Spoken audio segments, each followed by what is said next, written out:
You're listening to the Acadiana's Morning News Podcast, brought to you by LABI and always on KPEL965.com. Have you noticed bad behavior has become normalized at interscholastic athletic events?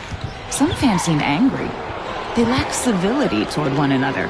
Some even get aggressive and unruly. Time out! What is going on? This has to stop. Let's not forget, school sports aren't just about winning. And they're definitely not an excuse to take your frustrations out on the official or the opponent. They're about teaching lessons like perseverance, respect, and empathy, so students can learn and grow as people, not just as players. We all have a role to play in setting a good example for our students and teaching them these important values. So fans, it's time to step up your game and behave positively at interscholastic athletic events in Louisiana. This message presented by the LHSAA and the Louisiana High School Athletic Directors Association. Did you know that 1 in 14 children experience homelessness at some point in time in their life? The Gifting Grace Project, Acadiana's homeless children's outreach, seeks to help them. Go to giftinggraceproject.com to partner with us or text GGP to 53555 and donate today. News Talk 96.5 KPEL, Breaux Bridge, Lafayette, broadcasting from the Matthew James Tax Pros studio. Find them online at MatthewJamesTaxPros.com. Giving Ukraine more weapons and ammo. I'm Dave Anthony, Fox News. A $225 million U.S. military aid package to battle Russia. President Biden now meeting with Ukraine's leader Volodymyr Zelensky in Paris, France. The president confirmed to ABC News he's letting Ukraine use American weapons inside Russia. They're authorized to be used in proximity to the border. We're not authorizing strikes 200 miles into Russia. We're not authorizing strikes on Moscow, on the Kremlin. Later this morning, the president will make a speech touting democracy and freedom. Former President Trump critical of the new Biden border executive order to limit asylum claims to deal with record illegal immigration. So he's getting killed in the polls. People say that, look, this is really bad what's happening on the border. So they come up with something that's fake. It was in Phoenix. He also calls the criminal case fake. He was convicted in New York last week of. There are new Fox polls just out taken after he was found guilty. And the numbers don't look good for President Biden. Take Virginia, for instance. It's not typically considered a battleground state, yet the president and former President Trump are in a dead heat there with 48% each. In Florida, Trump leads Biden 50 to 46%. In Nevada, President Biden is behind former President Trump 45 to 50%. And in Arizona, Trump once again is ahead of the president, 51 to 46%. Fox's Madeline Rivera. At Hunter Biden's trial, prosecutors may wrap their case today as they charge the president's son with illegally buying a gun. Hallie Biden, the sister-in-law, testified about his drug use. Hallie later admitted she did not see Hunter physically do drugs from when he returned to Delaware in early October 2018 through the time she discarded the pistol. That testimony is crucial for the defense, who has argued Hunter was abusing alcohol, not drugs, at the time of the gun purchase. But text messages the day after the sale show Hunter admitting he was waiting on a, quote, dealer named Mookie. That's David Spun. America's listening to Fox News. Hey, it's Jesse Kelly. Are you still on the fence about owning gold? It's time to pull the trigger with the Oxford Gold Group and buy gold and silver. Nobody can predict the future, but we can't put our head in the sand either. The Oxford Gold Group are the pros. They make owning gold and silver simple and easy to understand. Call Oxford Gold Group right now, and you may qualify for up to $10,000 in free precious metals. Call 833-995-GOLD. That's 833-995-GOLD. Hey, did you know that one of the largest U.S. flags in the state of Georgia stands proudly in Pure Talk's parking lot? Now, to honor that flag, Pure Talk is supporting America's Warrior Partnership. Now, they have a mission to prevent veteran suicide. Now, you can help this great cause simply by making the switch to Pure Talk before Flag Day. Get America's most dependable 5G network for just $20 a month. Just dial pound 250. Say the keyword SAVE NOW for superior cell phone service, half the price of Verizon, AT&T, T-Mobile, and you get to help a vet in need. Israel's prime minister is coming back to America as the U.S. keeps urging Benjamin Netanyahu to agree to a ceasefire with Hamas in Gaza. Netanyahu will address a joint meeting of Congress July 24th. Boeing's CEO also has a date in Congress, June 18, testifying after a series of incidents put Boeing manufacturing under scrutiny, including the door plug blowout on an Alaska Airlines flight in January. Among the issues the company faces, a whistleblower alleges an engineer for the company put excessive stress on the planes and reduced their lifespans, which Boeing says is inaccurate. The Senate Permanent Subcommittee on Investigations Chairman Richard Blumenthal of Connecticut says Dave Calhoun's testimony is an important step in, quote, addressing Boeing's failures, regaining public trust, and restoring the company's central role in the American economy and national defense. In Washington, Ryan Schmelz, Fox News. We'll get the monthly jobs report next hour, expected to show a slight increase in hiring last month from April. The unemployment rate expected to remain 3.9%. Ahead of that report, stock futures on Wall Street mixed, like yesterday when the Dow gained 78 points, but the Nasdaq dropped 14, down from its record high. In the NBA, the finals start with a blowout in Boston. Brown, three-pointer, puts it in! Jaylen Brown at both ends of the floor, and the lead back up to 22. On ABC, Celtics led Dallas by 29 points in the first half. They beat the Mavericks by 18 in Game 1 of the NBA Finals, 107-89. Jaylen Brown scored 22 points to lead 6 scorers in double figures for the Celtics. Kristaps Porzingis, who had missed 10 straight games with a strained calf, returned to the court, came off the bench and scored 20 points for Boston, which will host Game 2 Sunday night. 3 wins away from a record 18th NBA title. Fox's Jared Max. Oklahoma won the Women's Softball College World Series, a record 4th straight year, beating Texas. I'm Dave Anthony. This is Fox News. Your 24/7 news source, on air, online, and with the KPEL News app. Now the headlines from the KPEL News Center. Good morning. I'm Tracy Wirtz with a look at news on this Friday, June 7th. A woman is charged with aggravated kidnapping after pointing a gun at a Lyft driver's head. Lafayette police say the driver picked up Denise Thomas and her 5-year-old on University Avenue. The driver had her destination address, but Thomas got angry when she thought the driver was headed the wrong way.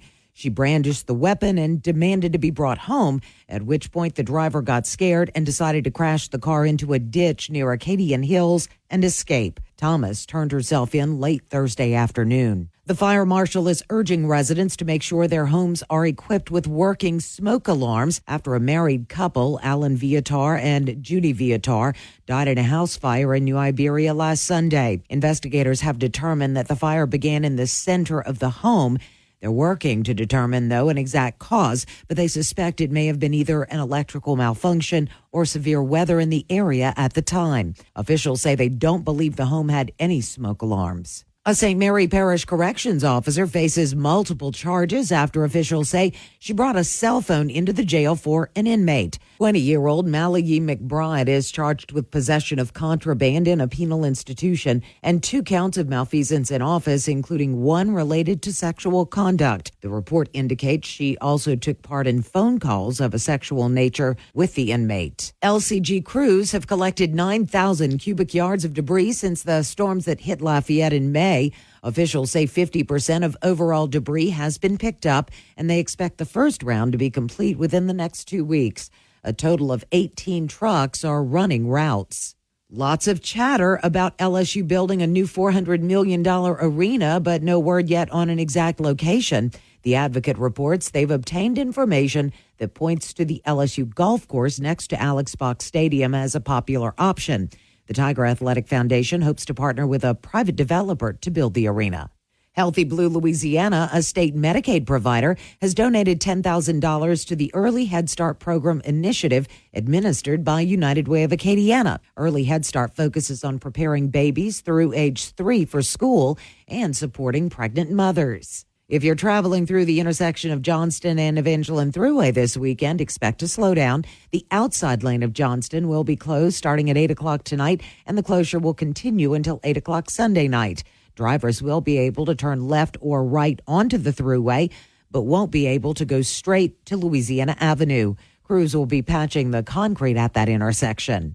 After almost 40 years with Catholic Charities, the Louisiana Commodity Supplemental Food Program is transitioning to a new partnership after the USDA encouraged them to seek bids for providers.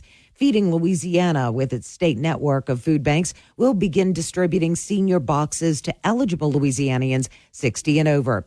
Louisiana residents who may be eligible should reach out to Food for Seniors to find out if your household income qualifies, where the closest food site is, and serving days and times. It's free fishing weekend in Louisiana, which means you don't need a fishing license this weekend. The Louisiana Department of Wildlife and Fisheries stocks 17 ponds, and you can click on the events and education link on their website to find out where they are. You can also visit the Louisiana Wildlife and Fisheries Get Out and Fish Facebook page for more information and to catch photos. After this weekend, adults 18 and older will be required to have a fishing license. That's a look at your news. I'm Tracy Wirtz. This hour of Acadiana's Morning News has been brought to you by Janny King. The King of Clean has been a leader in the cleaning industry on the Gulf Coast for over 35 years. To find out more about their cleaning and disinfecting services, head to their website at jannyking.com. Party at Rock and Bowl all weekend, starting on Thursday with Ryan Foray, Mason Trail. Friday, The Rouge Crew. Saturday, Ordinary World. And Sunday, Chubby Carrier. Tickets now at rockandbowl.com. God bless you, God love you, and thank God for you. Good-looking weather across Acadiana. It's on the hot side, but there's no way around that this time of year. We do have the sunshine.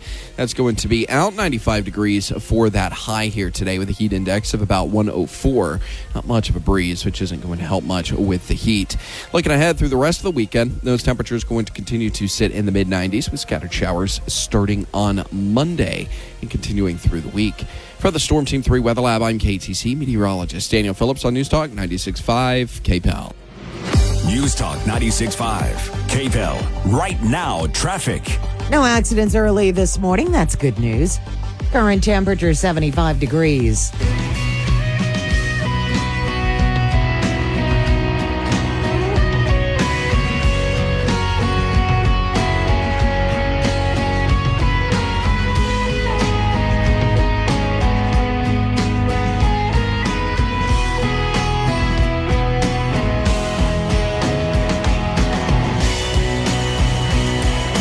Good morning and welcome into Acadiana's Morning News. KBEL News Time is 6:12.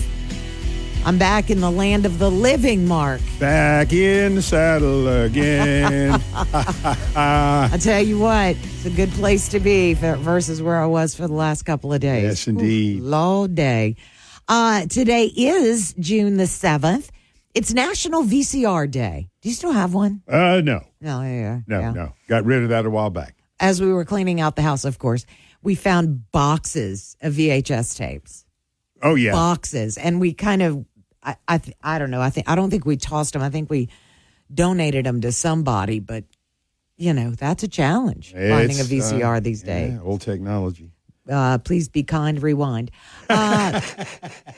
It's National World Food Safety Day. It's National June Bug Day. And they're everywhere, too. Oh, Lord, don't fly in my mouth. Oh, they just, and you know, I don't know that a June bug actually walks. Typically, they're just kind of, wobbling on their backs. Yeah. I feel really bad for the little guys, you know? Yeah, but as long as, like I said, as long as they stay out of my mouth. That's right. But they are a nuisance. But, hey, they're part of God's world. National Donut Day. Ooh. Mm-hmm. Okay, glazed or chocolate? Glazed. Okay. Sprinkles or no sprinkles? No sprinkles. Let's see. Donut holes or donuts? Donuts. Okay. Yeah. Same. There was your donut quiz for this I gave morning. you my first choice, but the other option was still a close second. Yeah. Okay. Yeah. I agree. There's something about a donut, the round thing that we all, anyway. Mm-hmm. Now I'm hungry. Taking a look back at history, on this date in 1776, Richard Henry Lee of Virginia offered a resolution to the Continental Congress stating, quote, that these united colonies are and of right ought to be free and independent states. On this date in 1892, Homer Plessy, and I'm using air quotes here, a Creole of color, that's how he's described here, was arrested for refusing to leave a whites-only car of the East Louisiana Railroad. Ruling on this case, the U.S. Supreme Court upheld separate but equal racial segregation, and that, of course, was a concept that was renounced in 1954. On this date in 1912, machine guns were fired from a U.S. airplane for the first time. 1912. Wow. Yeah. And on this date in 1929, Vatican City signed the Lateran Treaty, making it an independent state. I don't know. Yeah, I do know why I didn't know till, I don't know, probably within the last 20 years, that Vatican City is not part of Rome. It's the smallest country in the world. Yeah, which is just mind-boggling. Yeah, it is mind-boggling. Absolutely. KPEL News Time is 6:15. We've got some things to do today. It's Firearms Friday, of course. Winky Dinky Dog is on vacation. I'll sit here and be jealous about that. Firearms Friday at 7 o'clock, and then in the 8 o'clock hour, Daniel Phillips, KATC meteorologist, is going to join us. We'll be right back. Fox on Tech. It's becoming harder to get your Samsung tech fixed. Samsung users who need their phones or other things repaired have long relied on the tech giant's authorized service providers, whether it was a standalone computer repair shop or a national electronics chain. One such place is the big box retailer Best Buy, with its Geek Squad tech support department. Being an authorized servicer ensured customers got trained techs using original parts to fix their phones. But now The Verge is reporting Samsung and Best Buy no longer have a contract, and a search for Samsung service locations no longer includes the Best Buy store locations. Samsung users might have less opportunity for local repairs. Best Buy will service Samsung phones, but only if purchased at Best Buy with a repair coverage plan.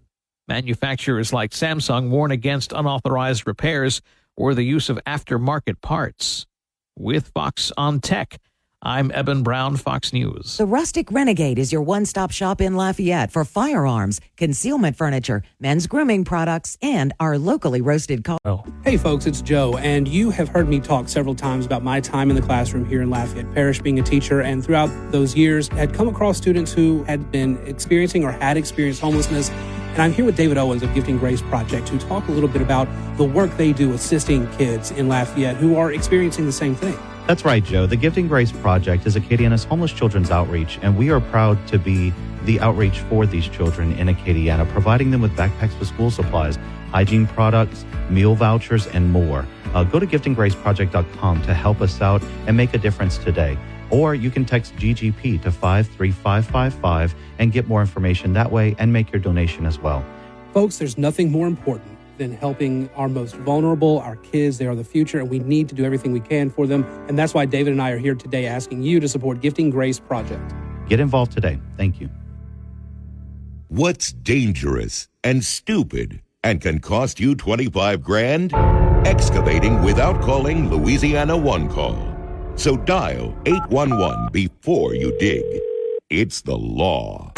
Democracy 24. Some at the White House think the president has a messaging problem when it comes to the economy, not a policy problem. They think Biden needs to show more compassion and empathy for what people are going through. Some Democrats are getting worried Biden boasting about the economy on the campaign trail is not landing with voters. Former Obama campaign strategist David Axelrod telling the Wall Street Journal this, quote, "You can cite data until the cows come home, but what counts is how people are perceiving the economy." But others, like Biden's economic advisor, Jared Bernstein, think it would be, quote, malpractice for Biden not to campaign on his economic achievements, and he does. But not everyone feels like Biden's policies are working for them. So Trump is trying to capitalize on that, pointing out his economic plans. I will give you low taxes, low inflation, low interest rates, rising wages, growing incomes, and fair trade for the American worker. In Washington, Hillary Vaughn, Fox Business. Good looking weather across Acadiana. It's on the hot side, but there's no way around that this time of year. We do have the sunshine. That's going to be out 95 degrees for that high here today with a heat index of about 104.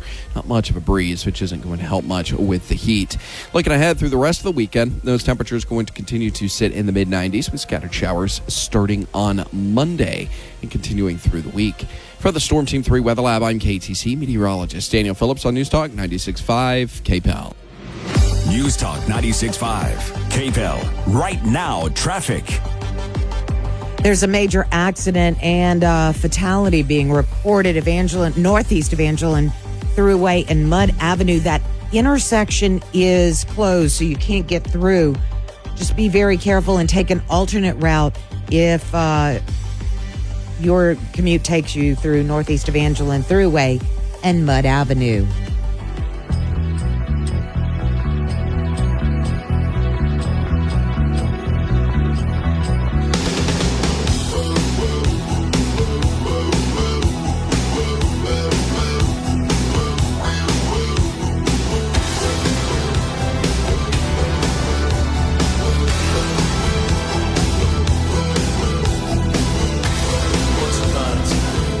Good morning and welcome back into Acadiana's morning news. KPEL News Time is 6:22. Tracy Wertz, Mark Pope, glad to be back in the saddle today. Had a rough couple days off. Just glad to be back here. I needed to come back to work to get some rest. Well, just so people don't worry about your health, you're doing the house thing. Oh, yeah. Because you said rough couple days off. And oh, no, what's wrong with Tracy? Yeah, doing the house thing. And I've had people say, well, you've been moving for a while. You're not moved out yet. Yes. We're getting the house ready. It's empty. It was emptied. We're getting it ready to go on the market because there were some suggestions that the realtors had. Hey, if you do this. And let me tell you, from sanding floors to fixing the porch to painting the porch to, just the whole thing. It's overwhelming. Oh, my gosh. I don't know that I've ever been that exhausted in my life. But anyway, on to happier things. We're going to talk about some sports news. Yesterday, the schedule for certain bowl games came out. Mm-hmm. And one of the things that was interesting is that the New Orleans Bowl this year, it has historically been played on a Saturday. Mm-hmm. It's actually being moved to a Thursday. I believe the date is the 19th of December. Mm-hmm. 6 o'clock game. UL's gone several times. So if they go again this year, it'll be on a Thursday, just kind of a, heads up, if you will. Mm-hmm. And it has to do with other playoffs that are happening over the weekend. So that's why it's been moved to a Thursday game. Also, the Advocate reported yesterday, and you'll hear a little bit about this in the news, that there's a lot of chatter around the $400 million arena that LSU hopes to build because the location has been up in the air.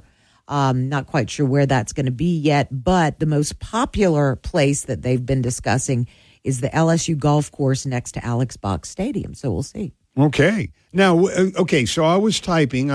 What are they building? A new $400 million arena for LSU.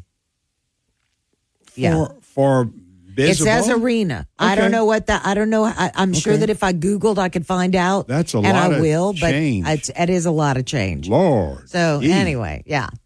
So you've got some sports updates too this morning, don't you? Yeah. So yesterday or last night, mm-hmm. Oklahoma, number 2 ranked Oklahoma beat number 1 ranked Texas, and that was for the NCAA softball championship or the World Series in Oklahoma City. Right. And look, Oklahoma is dominant. They have won the national championship in softball 4 years in a row. Wow. Yep.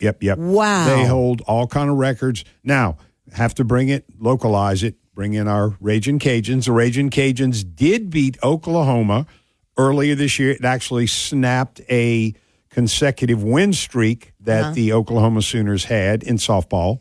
Look, feather in the Cajuns' hat, but they didn't go deep in the playoffs. They were a good team, were our Cajuns. But so anyway, Oklahoma, 4 national championships in a row. Mm-hmm. They beat Texas last night 8-4. And you look at those two teams, Tracy. Okay. Oklahoma and Texas. That they are in the Big 12 conference. But next year, starting with football, Oklahoma and Texas become part of the Southeastern Conference. Really? Going, from 14 teams in the SEC to 16. Oklahoma and Texas are, I don't know when they are officially part of the SEC, but that is something to look forward to. Now, where's the Big Ten geographically? I think it's kind of Midwest, if you will. Yeah. The breadbasket of America. Okay. And so, that I'm trying to think. I'm stumbling because there's one of those conferences, and it may be the Big Ten, that may go away. Uh-huh. A lot of the teams are dropping out, moving to other conferences. So a lot of the pundits say, yeah, well, will we have the Big Ten here in 4 or 5 years?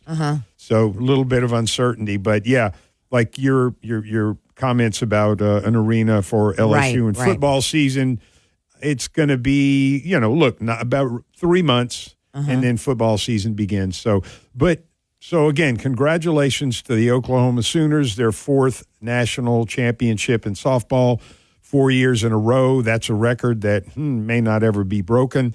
And then also, speaking of playoffs, the NBA last night, Dallas and Boston played in Boston, and Boston won by 18. It was 107-89. There you go. And so that's game 1 of the NBA playoffs. It's a best-of-7 series. Hockey, I couldn't tell you. Okay. All I know is they use a wooden stick and a little bitty puck on the ice that you can't see. Okay. So I'm not sure if the hockey playoffs are still underway or if they have been finalized, but it's that playoff time of year. And circling back to the arena, I found the Advocate article, and it essentially is a facility that will replace the 50-year-old Pete Maravich Assembly Center and house the city's large concerts because, according to the article, the River Center, Baton Rouge River Center, Raising Cane's River Center, will be redeveloped to cater to conventions, and a new hotel attached to the property will be constructed. But the River Center, it says here, doesn't house or doesn't hold as many people. So it's going to be just essentially a new facility, very similar to the River Center. Okay. Yeah. I wonder what they'll do with the PMAC. Oh. For those who aren't sports, what does that mean, the PMAC? Pete Maravich Assembly Center. Yeah. And look, it's a nice place. I've been there a few times. It's a bit older than our Cajun Dome, but it's still solid. But look, hey, LSU has the money. They want to build a $400 million, assembly center, if you will. We got somebody calling in. Good morning, KPEL. Oop, they just hung up. Sorry, caller. Yep. Sorry, caller. We're going to go ahead and take a break, take a look at some local news, and we'll be right back. KPEL News Time is 6:29. Have you stopped by Home Furniture's new location? They're on Johnston Street, right next to Mazin Grill, across from Acadiana Mall. Well, they've got a great reason to do that right now. Home Furniture's chain-wide grand opening celebration, because of their new Lafayette showroom. They've got savings in every store. More furniture, more mattresses, more of everything you want in style, in stock, and on sale, and some absolutely gorgeous pieces. You can get a rocker recliner, $598, a sofa for $698, a leather reclining sofa. Those are fun, especially during football season, for $998. But we didn't stop there. More than 40,000 items with no money down, up to 60 months special financing, and they will bring it to you. That's right, next day delivery. So you don't have to worry about bringing a truck. I hate that. I want to go buy some new furniture, but you can't because you don't know how to get it home. They've taken that guesswork out. Home Furniture. This is one celebration you don't want to miss at every Home Furniture Plus bedding location, but make a point to go by their new location on Johnston Street. You can see store for details. If you need more information, too, you can go to HomeFurn. That's HomeFurn.com. KPEL covers Acadiana with Lowry's Printing and Copying. Join the Hilliard Art Museum on St. Mary Boulevard in Lafayette for their annual summer reception Friday, June 14th, as they celebrate their 2024 exhibitions. Loads of beautiful artwork by local renowned artists. And the beautiful artwork is complemented by hors d'oeuvres, drinks, and music. Get more details at 482-2278. Second Harvest Food Bank hosting its third annual Duck Derby to benefit families facing hunger in Acadiana. The event is Saturday, June 29th at St. Julian Park in Broussard, 1 to 4 p.m. Loads of family fun. And if your Ducky wins, you're helping a great organization and you could win some prizes. Find out about purchasing your ducks. Go to no-hunger.org/ducks. See you in Broussard, June 29th. This is House Call for Health. Closures of pharmacies are affecting Black and Latino communities, minority neighborhoods where access is often limited to begin with. At Burt's Pharmacy in Elizabeth, New Jersey, Owner and pharmacist Prakash Patel says pharmacies like his are critical for citizens who at times can't see their doctors. Access to pharmacy is very, very important because anybody feels sick or anything, this is their first stop to go. There is no easy access to doctor's office. You need an appointment, they have very limited hours. So anytime, any child or any adult, whoever's sick, where they're going to go first? To the pharmacy. Major retailers such as Walgreens, Rite Aid, and CVS, along with many independent pharmacies, have pulled back following heavy growth before the pandemic. For more health news, go to foxnewshealth.com. House Call for Health. I'm Lisa Brady, Fox News. This hour brought to you by the Matthew James Tax Pros. Find them online at MatthewJamesTaxPros.com. Your 24/7 news source, on air, online, and with the Cape Hill News app. Now the headlines from the Cape Hill News Center. Good morning. I'm Tracy Wertz with a look at news on this Friday, June 7th. A woman is charged with aggravated kidnapping after pointing a gun at a Lyft driver's head. Lafayette police say the driver picked up Denise Thomas and her 5-year-old on University Avenue.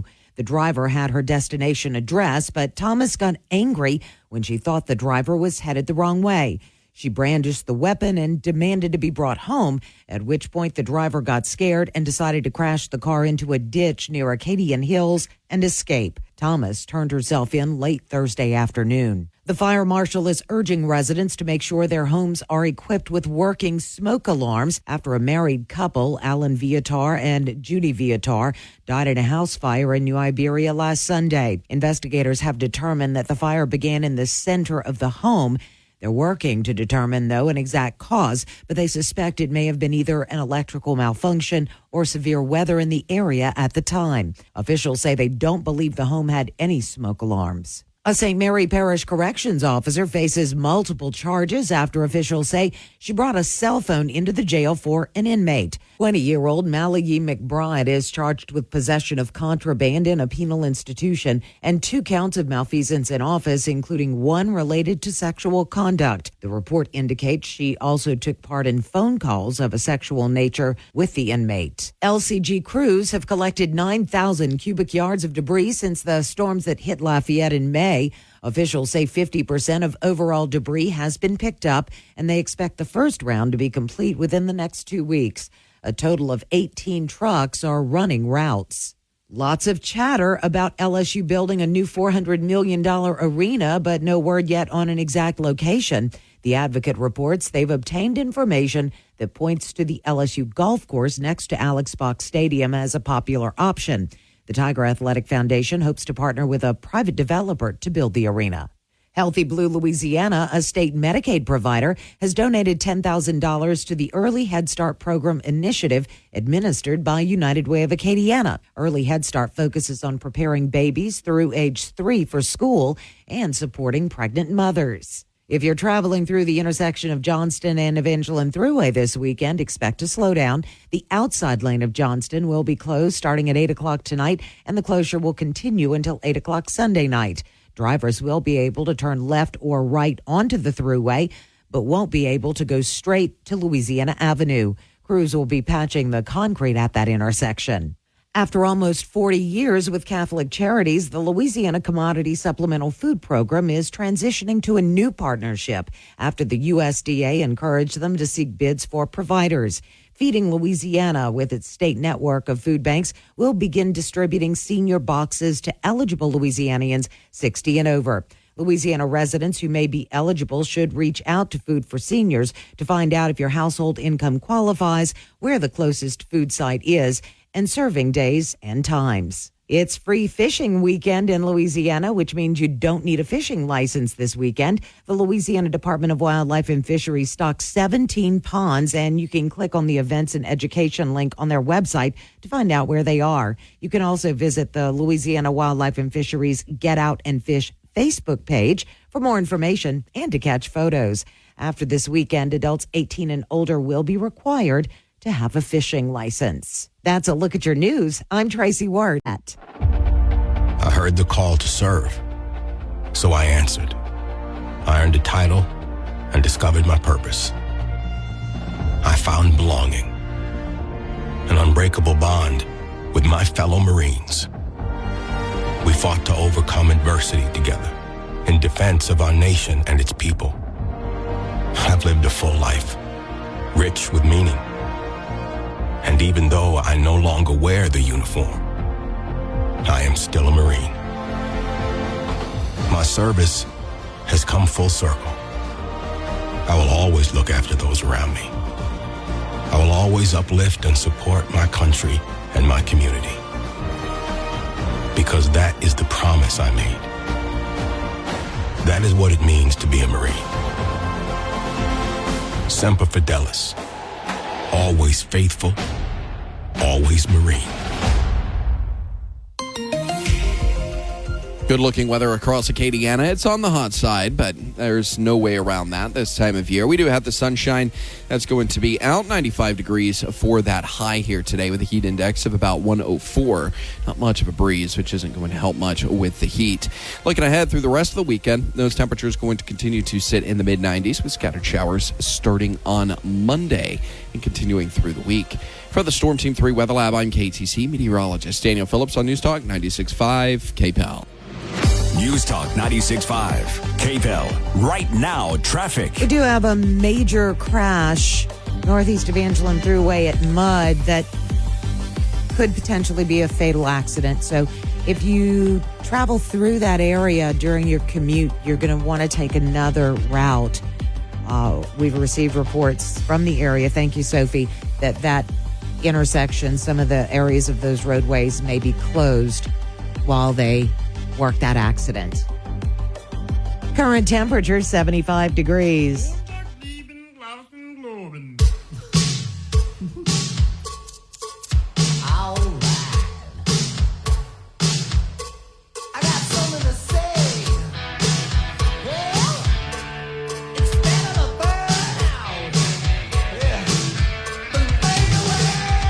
KPEL News Time is 6:41 on this Friday morning, June 7th.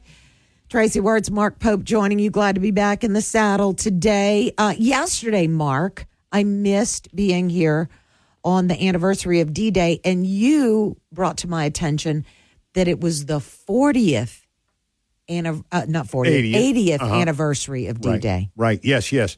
And look, it was all over the map, and I don't think we're being necessarily redundant here. Yes, June 6th, 1944, D-Day. And people say, what does D mean?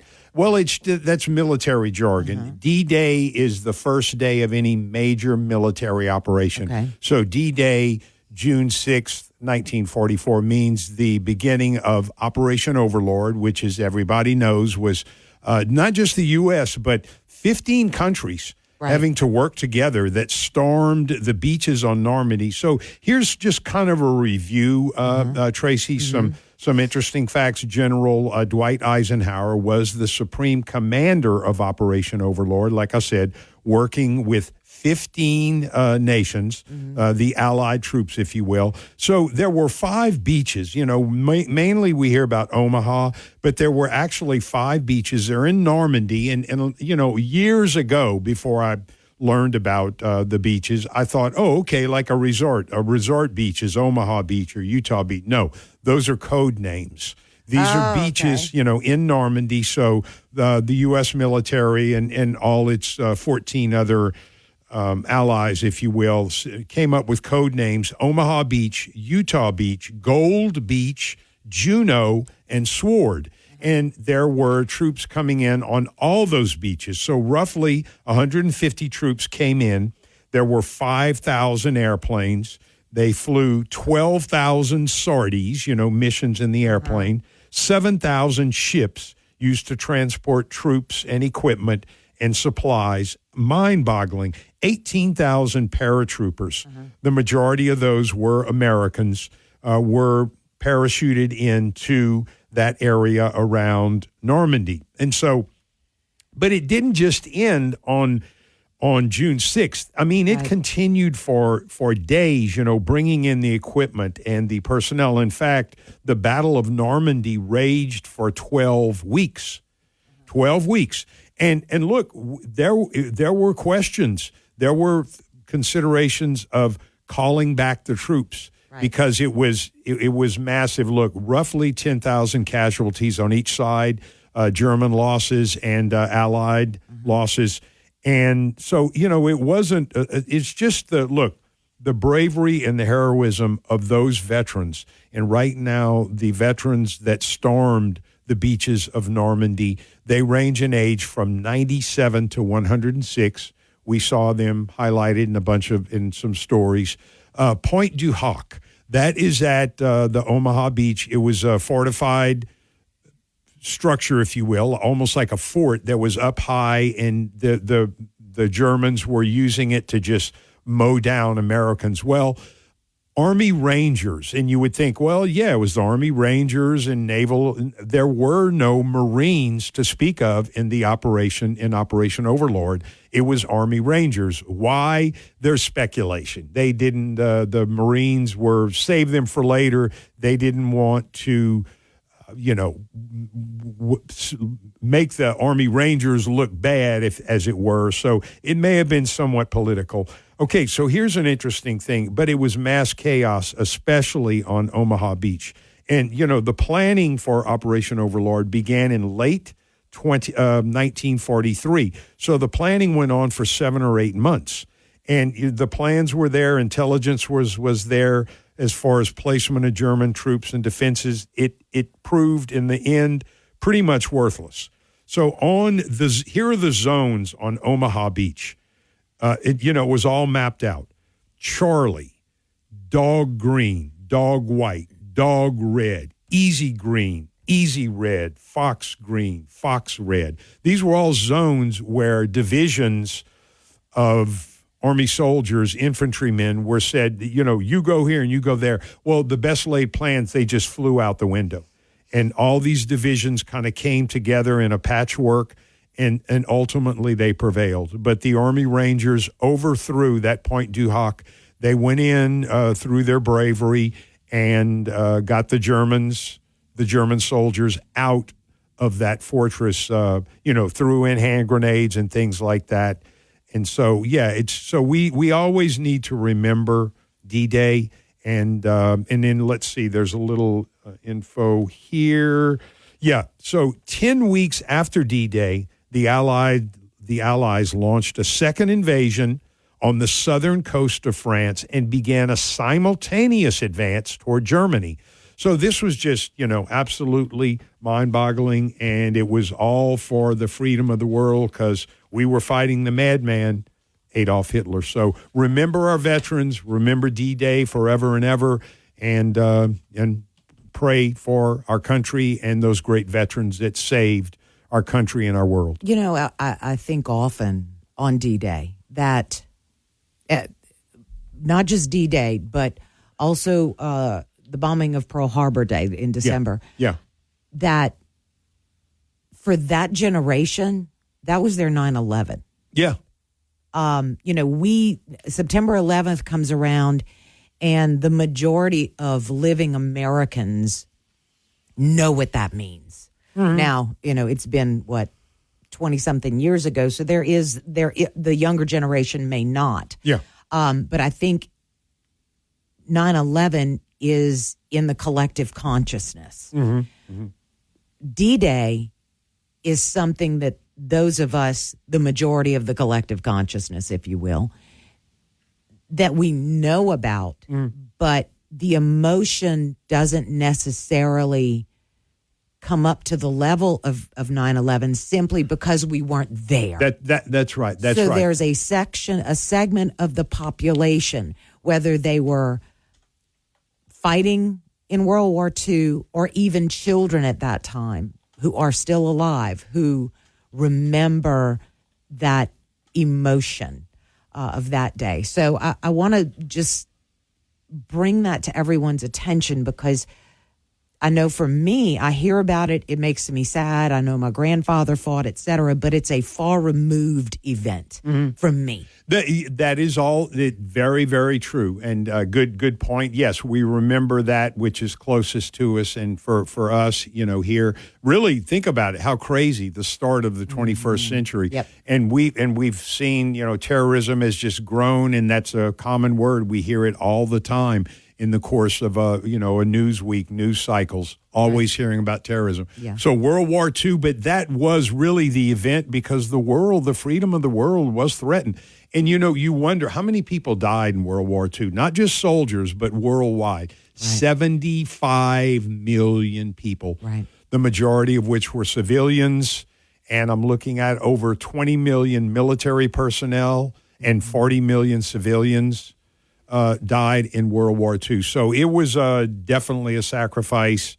And look, I despise war. I wish if I had a magic wand or a genie in a bottle, I'd say, Genie, get rid of warlike conduct in humanity. That would be my one and only wish. But unfortunately, that's not reality, and we need a military. We need a strong military. So thanks for our military folks for serving our country. KPEL News Time, 6:49. Military Matters. The Five Eyes Intelligence Alliance, made up of the U.S., UK, Canada, Australia, and New Zealand, warned on Wednesday that China is intensifying its efforts to recruit current and former Western fighter pilots in order to improve its own air power. Beijing is using new tactics, like getting private companies with corporate headhunters to camouflage links to the Chinese military. Michael Casey is the director of the U.S. National Counterintelligence and Security Center and said in a statement, quote, "To overcome their shortcomings, China's People's Liberation Army has been aggressively recruiting Western military talent to train their aviators, using private firms around the globe that conceal their PLA ties and offer recruits exorbitant salaries. China wants to learn how these Western air forces operate, which would give Chinese fighter jets a leg up in conflict." Pentagon Deputy Press Secretary Sabrina Singh said this is something the U.S. military takes very seriously, but did not offer specifics on how the U.S. is combating the threat. For Military Matters from the Pentagon, Liz Frieden, Fox News. Get your home generator from Prime Energy Solutions and never worry about losing power again. Call them for more info or go to primeenergysolutions.com. Want a relaxing way to spend some time? Louisiana state parks are right in your own backyard. Spend the day hiking, fishing, biking, and picnicking, or stay overnight at one of our affordable cabins, campsites, or group camps. And tour a state historic site for an educational experience the whole family can enjoy. Call 1-877-226-7652 for more information or visit www.lastateparks.com. Sponsored by the Louisiana Office of State Parks. Good looking weather across Acadiana. It's on the hot side, but there's no way around that this time of year. We do have the sunshine. That's going to be out 95 degrees for that high here today with a heat index of about 104. Not much of a breeze, which isn't going to help much with the heat. Looking ahead through the rest of the weekend, those temperatures going to continue to sit in the mid-90s with scattered showers starting on Monday and continuing through the week. For the Storm Team 3 Weather Lab, I'm KTC meteorologist Daniel Phillips on News Talk 96.5 KPEL. News Talk 96.5 KPEL. Right now, traffic. We're still showing that accident with a fatality, northeast Evangeline Thruway at Mudd. Thank you to the caller who let us know that was 3 vehicles, and you may not be able to get through that area, so please be careful and take another route if your commute takes you through Evangeline Thruway at Mudd. We have another accident that just populated the screen, East Willow and Evangeline Thruway, so be careful in that area. Current temperature 75 degrees.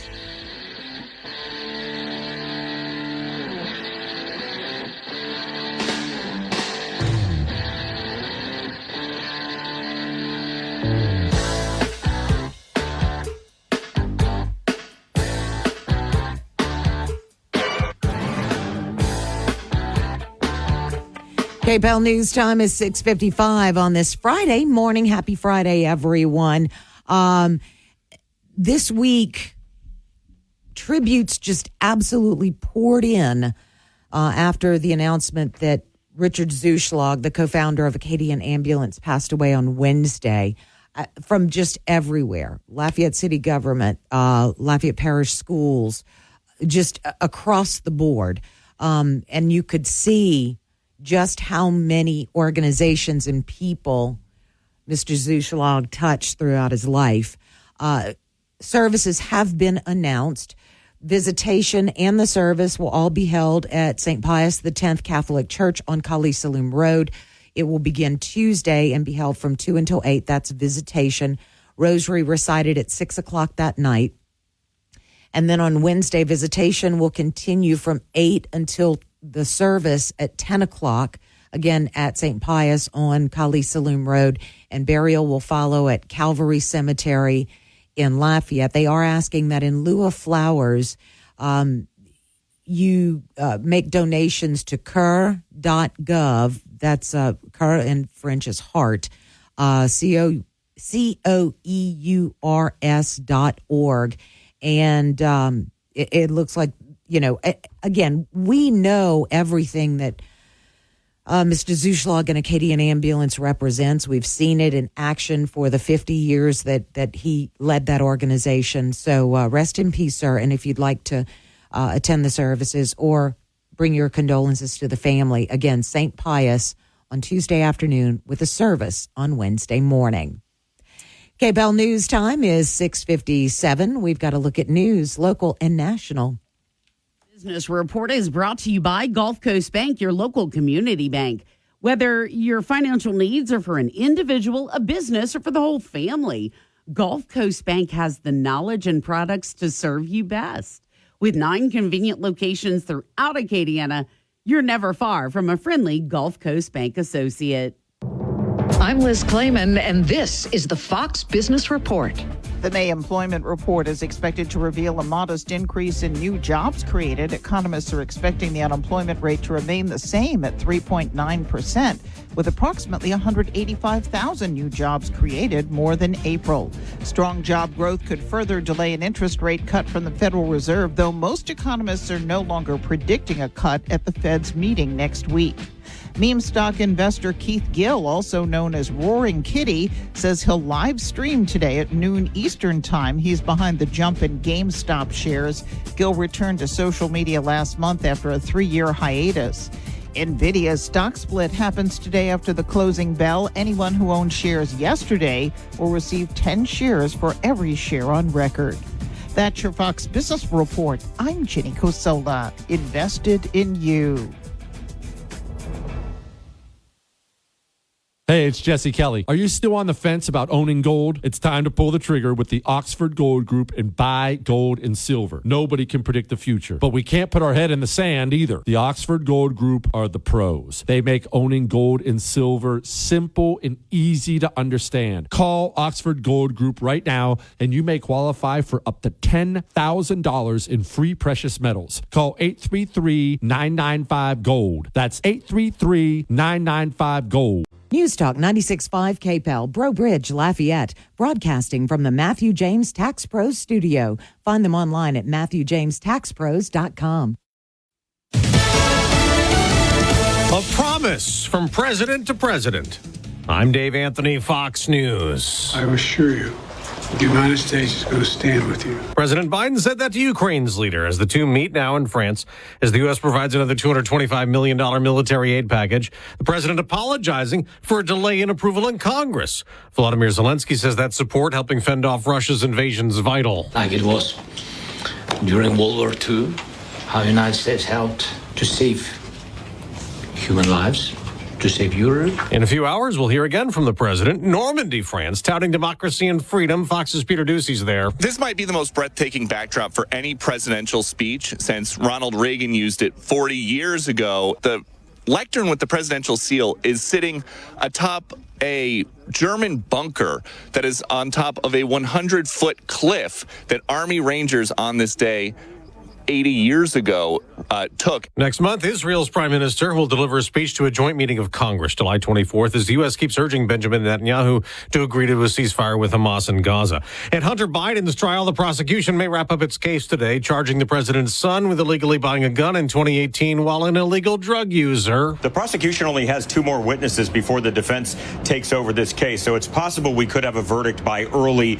next week. Fox's David Spun outside the court in Wilmington, Delaware. James Biden Biden, the president's brother, also known as Jim Biden, Hunter's uncle, who did some business deals with Hunter. He is expected at some point to be called as a defense witness. An American soldier also on trial in Russia. U.S. Army Staff Sergeant Gordon Black is accused of stealing money from his Russian girlfriend. The 34-year-old was on leave but not authorized to travel to Russia. The alleged victim, Alexandra Vaschuk, told reporters Black became aggressive and stole money during a simple domestic dispute. Jonathan Savage, America's listening to Fox News. Hey, it's Jesse Kelly. Are you still on the fence about owning gold? It's time to pull the trigger with the Oxford Gold Group and buy gold and silver. Nobody can predict the future, but we can't put our head in the sand either. The Oxford Gold Group are the pros. They make owning gold and silver simple and easy to understand. Call Oxford Gold Group right now, and you may qualify for up to $10,000 in free precious metals. Call 833-995-GOLD. That's 833-995-GOLD. Hey, did you know that one of the largest U.S. flags in the state of Georgia stands proudly in Pure Talk's parking lot? Now, to honor that flag, Pure Talk is supporting America's Warrior Partnership. Now, they have a mission to prevent veteran suicide. Now, you can help this great cause simply by making the switch to Pure Talk before Flag Day. Get America's most dependable 5G network for just $20 a month. Just dial pound 250. Say the keyword SAVE NOW for superior cell phone service, half the price of Verizon, AT&T, T-Mobile, and you get the... Your 24/7 news source, on air, online, and with the Cape Hill News app. Now the headlines from the Cape Hill News Center. Good morning. I'm Tracy Wertz with a look at news on this Friday, June 7th. A woman is charged with aggravated kidnapping after pointing a gun at a Lyft driver's head. Lafayette police say the driver picked up Denise Thomas and her 5-year-old on University Avenue. The driver had her destination address, but Thomas got angry when she thought the driver was headed the wrong way. She brandished the weapon and demanded to be brought home, at which point the driver got scared and decided to crash the car into a ditch near Acadiana Hills and escape. Thomas turned herself in late Thursday afternoon. The fire marshal is urging residents to make sure their homes are equipped with working smoke alarms after a married couple, Alan Viatar and Judy Viatar, died in a house fire in New Iberia last Sunday. Investigators have determined that the fire began in the center of the home. They're working to determine, though, an exact cause, but they suspect it may have been either an electrical malfunction or severe weather in the area at the time. Officials say they don't believe the home had any smoke alarms. A St. Mary Parish corrections officer faces multiple charges after officials say she brought a cell phone into the jail for an inmate. 20-year-old Malayi McBride is charged with possession of contraband in a penal institution and 2 counts of malfeasance in office, including one related to sexual conduct. The report indicates she also took part in phone calls of a sexual nature with the inmate. LCG crews have collected 9,000 cubic yards of debris since the storms that hit Lafayette in May. Officials say 50% of overall debris has been picked up, and they expect the first round to be complete within the next 2 weeks. A total of 18 trucks are running routes. Lots of chatter about LSU building a new $400 million arena, but no word yet on an exact location. The Advocate reports they've obtained information that points to the LSU golf course next to Alex Box Stadium as a popular option. The Tiger Athletic Foundation hopes to partner with a private developer to build the arena. Healthy Blue Louisiana, a state Medicaid provider, has donated $10,000 to the Early Head Start program initiative administered by United Way of Acadiana. Early Head Start focuses on preparing babies through age 3 for school and supporting pregnant mothers. If you're traveling through the intersection of Johnston and Evangeline Thruway this weekend, expect to slow down. The outside lane of Johnston will be closed starting at 8 o'clock tonight, and the closure will continue until 8 o'clock Sunday night. Drivers will be able to turn left or right onto the Thruway, but won't be able to go straight to Louisiana Avenue. Crews will be patching the concrete at that intersection. After almost 40 years with Catholic Charities, the Louisiana Commodity Supplemental Food Program is transitioning to a new partnership after the USDA encouraged them to seek bids for providers. Feeding Louisiana, with its state network of food banks, will begin distributing senior boxes to eligible Louisianians 60 and over. Louisiana residents who may be eligible should reach out to Food for Seniors to find out if your household income qualifies, where the closest food site is, and serving days and times. It's free fishing weekend in Louisiana, which means you don't need a fishing license this weekend. The Louisiana Department of Wildlife and Fisheries stocks 17 ponds, and you can click on the events and education link on their website to find out where they are. You can also visit the Louisiana Wildlife and Fisheries Get Out and Fish Facebook page for more information and to catch photos. After this weekend, adults 18 and older will be required to have a fishing license. That's a look at your news. I'm Tracy Wirtz. Your KPEL news update brought to you by Home Furniture Plus Bedding with over 40,000 furniture and mattress choices in stock. Take a look at homefern.com. Good looking weather across Acadiana. It's on the hot side, but there's no way around that this time of year. We do have the sunshine. That's going to be out 95 degrees for that high here today with a heat index of about 104. Not much of a breeze, which isn't going to help much with the heat. Looking ahead through the rest of the weekend, those temperatures going to continue to sit in the mid-90s with scattered showers starting on Monday and continuing through the week. For the Storm Team 3 Weather Lab, I'm KTC meteorologist Daniel Phillips on News Talk 96.5 KPEL. News Talk 96.5 KPEL. Right now, traffic.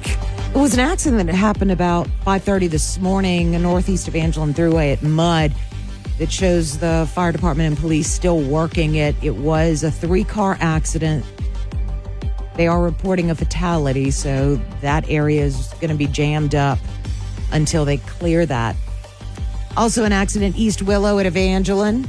That's a minor accident, so be careful in those areas. Current temperature is 76 degrees. KPEL News Time, 7:09.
Good morning and welcome back into Acadiana's Morning News. KPEL News Time is 7:11 on this Friday, June 7th. Tracy Wirtz, Mark Pope, and Friday means it's Firearms Friday. Our friend Caleb Morris is joining us. Good morning, gentlemen. Good morning. How are ya? Wonderful. Yeah? I have to say, Firearms Friday brought to you by Cajun Patriots. Great people, too. Yeah? They really okay. Cajun-patriots.com to check out all of their products, or just go by and visit with Caleb. Make him ask him to make you a cup of coffee, and he'll explain all that to you. Caleb, this week, Sheriff Bobby Guidro's the St. Landry Parish Sheriff's Office posted on Facebook a little article called "Did You Know?"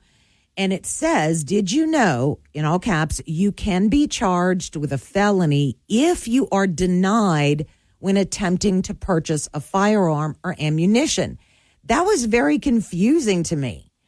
It says federal firearms dealers and private sellers have a mandatory obligation by law to report denials to the sheriff of the parish where the denial was made and to the Louisiana Automated Victim Notification System. Law went into effect in 2018, but recently the office has been inundated with denials. The law was created to stop a person from illegally obtaining a firearm by those who by law are not allowed to acquire one. So this is somebody who knows they can't buy a gun and tries to? Correct. And That's you what it have is. to report that? So anytime there is a denial, whenever you come in to purchase a firearm, we will get one of three statuses. Proceed, meaning that you are not in NCIC. You're not a prohibited person. Delayed, which just means that either the government's not doing their job, imagine that. No, or, that never happens. Not once. Or they're busy or other things, and it's going to take them a few days to figure out exactly who you are. Uh-huh. Or you'll get the denial. A denial means that you're a prohibited person. Now, there have been instances where people have gotten denied when they should not have been denied. And there's an appeals process for that we educate people on. But if you go into a gun shop, if you go into a firearm dealership, such as our shop, as Rustic Renegade, and you fill out your 4473, and you are a convicted felon, or someone who has been convicted of domestic abuse, or someone who's been convicted of a violent misdemeanor, right? Any of these things, you will get a denial. And very rarely do the people that we're talking to understand, well, not understand, but most of the time the people that we're talking to that are guilty of one of these things, they're not 85, 90 years old and their memory isn't slipping. So if you go in and you try to game this system, whenever we do our background check, if we get that denial status, we have to report that to the CLEO, the Chief Law Enforcement Officer of the area. We report that to the CLEO, and we report that to the state. And it is up to them if their DA is... Them being the law enforcement agency. If their office is going to press charges against you or not for attempting to purchase a firearm as a prohibited person. Okay. So that is another felony that you can go with. And let's say that you try to work it even more, and you pull a Hunter Biden and falsify the 4473, and you want to put false information on that. If that's found out as well, then now that's another felony charge. Oh. So these are things that we have to pay attention to, that the federal government tracks pretty closely.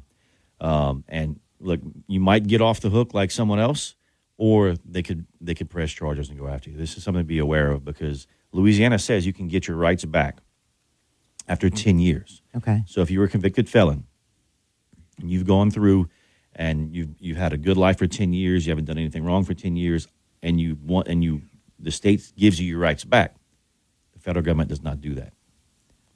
The federal government says that once you are a felon, you lose all rights. Period. Done.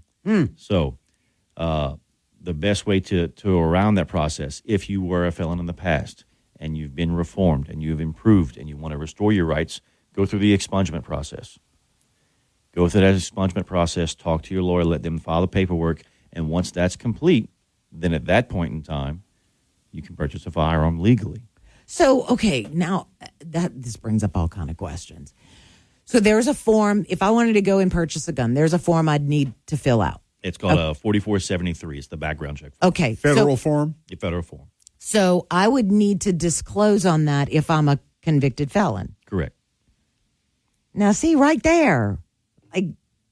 And look, you would think that the average person who has been convicted would look at that form and they would just, it's a yes or no block. They would just check no. Mm-hmm. But oftentimes we see them, they'll check yes. And we're like, okay, look, we appreciate your honesty, but we have to shut the sale down. So, okay, so let's say I'm a convicted felon or a prohibited person. We'll use prohibited person because there's other things in there. Right. And I click no. Mm-hmm.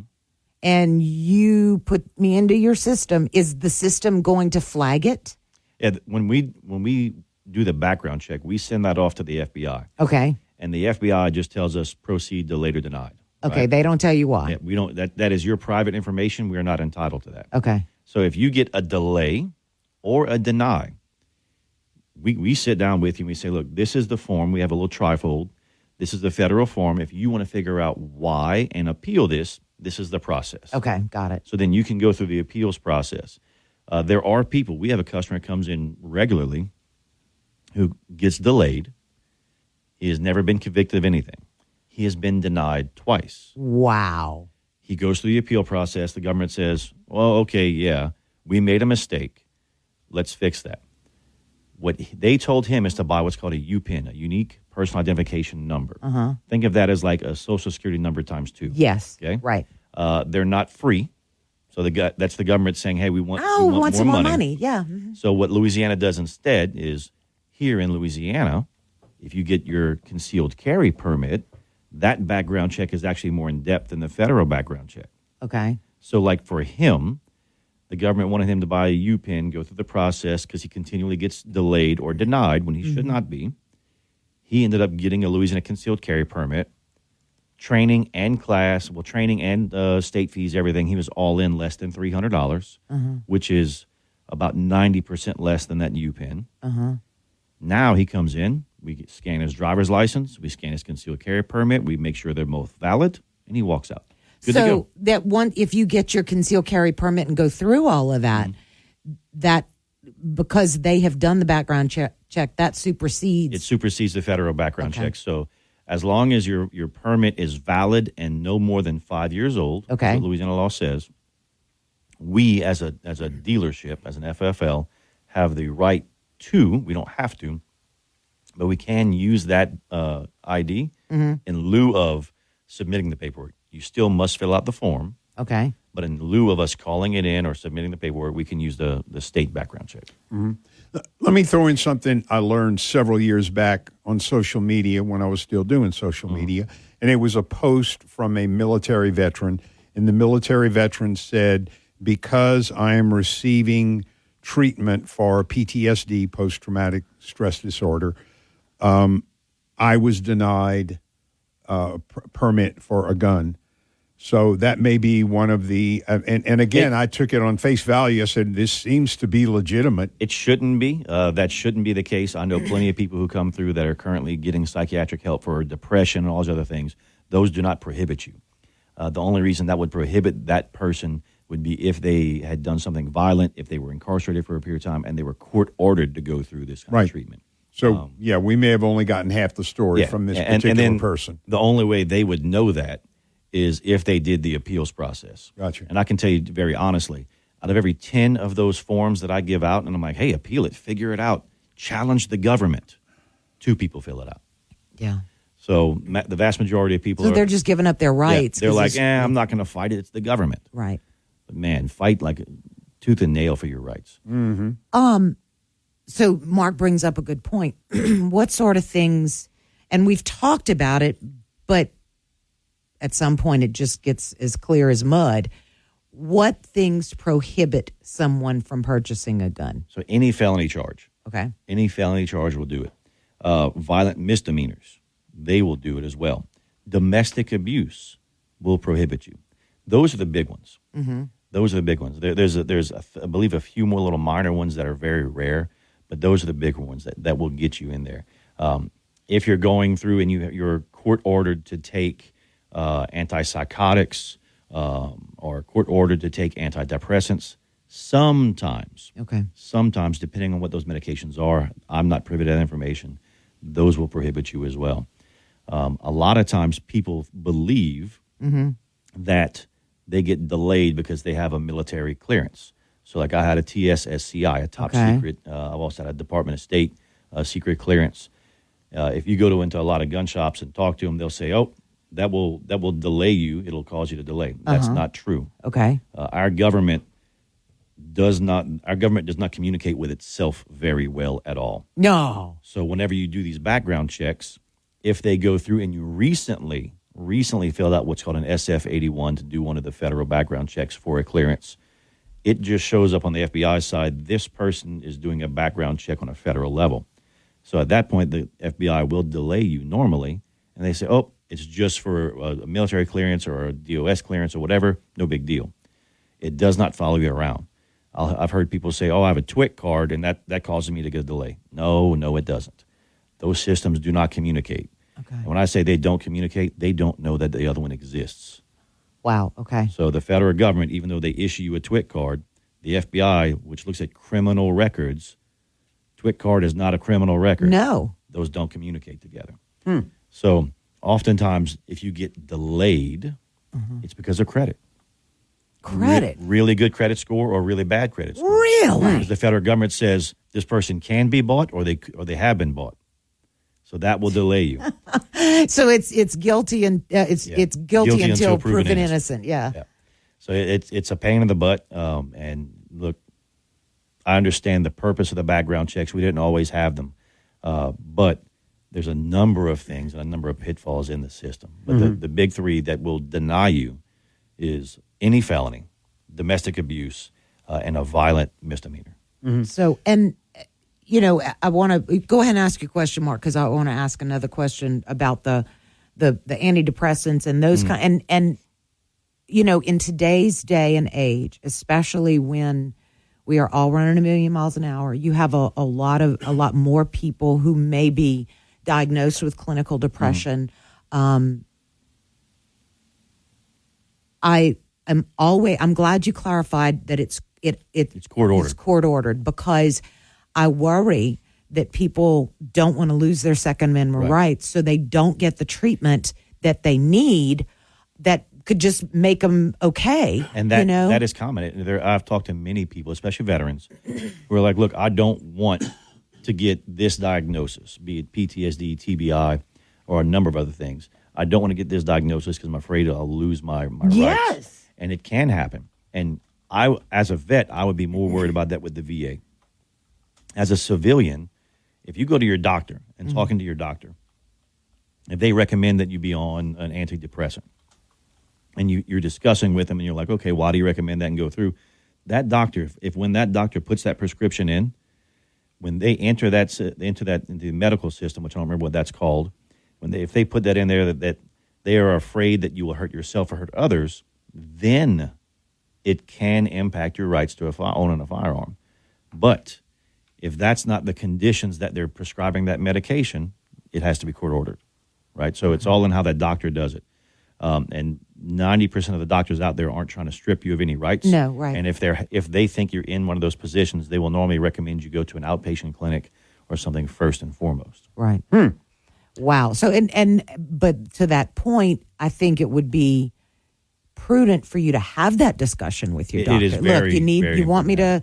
I don't have a problem, but how are you going to enter it? Because I don't want to lose my rights. And it's a shame that we have to have that conversation, but I don't think that a doctor would do that intentionally. Yeah, I haven't had anyone who's done it intentionally. And I've actually had people come into the shop and they're like, look, I was recently prescribed antidepressants. We're going through the medications, and one of them made me heavily depressed. So then at that point, they want to use the Armory Project, which is where we hold firearms for veterans. Right. They'll come in, they say, look, hold this just for a little while until we get my medication straight. Because anyone who's been on any of those medications understands and knows that it is a roller coaster until it's figured out. Yep. Because you'll be perfect one day and then 10 times worse the next. Yep. So and sometimes those depressive thoughts and everything else, they're not your own. It's because of the chemical imbalance that the medication has induced. Yeah. So and we've used Armory Project for that. Yeah. My question had to do, and maybe it's best to wait till after the bottom of the hour news break, because it had to do, you know, the great information, Caleb, but there's a lot of hypotheticals, if this, then that, that type of thing. Sounds like it's a confusing maze. I wanted to bring it back to reality and talk a little bit about the, quote, Hunter Biden case with the questions on the... Where he said he wasn't a drug user. Right. And I think that's a great conversation to have after the break. Right, addicted to drugs. So, we can talk about that, but that's some nuts and bolts, and his defense team is trying to say, well, he wasn't addicted at this time. But wait. Yeah. Beautiful Things, a memoir written by autobiography by Hunter Biden. Well, and that book says otherwise. And I think that's a good that's a prudent conversation to have, because let's take out the fact that he's Joe Biden's son. Let's take that out and say, this citizen, this is what, how would we feel if it was a generic citizen that we didn't have any emotional ties to?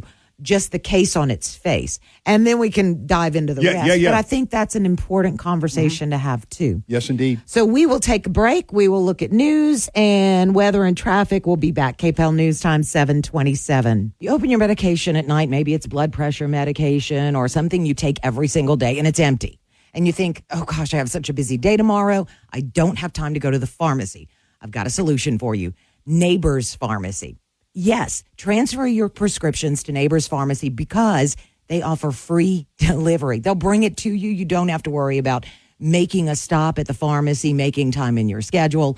Neighbors Pharmacy has you covered. Go to neighborspharmacy.com to find out all the services they have. They even do those daily dose packs, which are great because if you take multiple medications, it makes it really easy to just grab exactly what you need for that day without opening bottles and making sure you took one and didn't take the other. Just take the hassle out of all of it. Call Neighbors Pharmacy. And remember, right now, they are offering oral semaglutide weight loss drugs.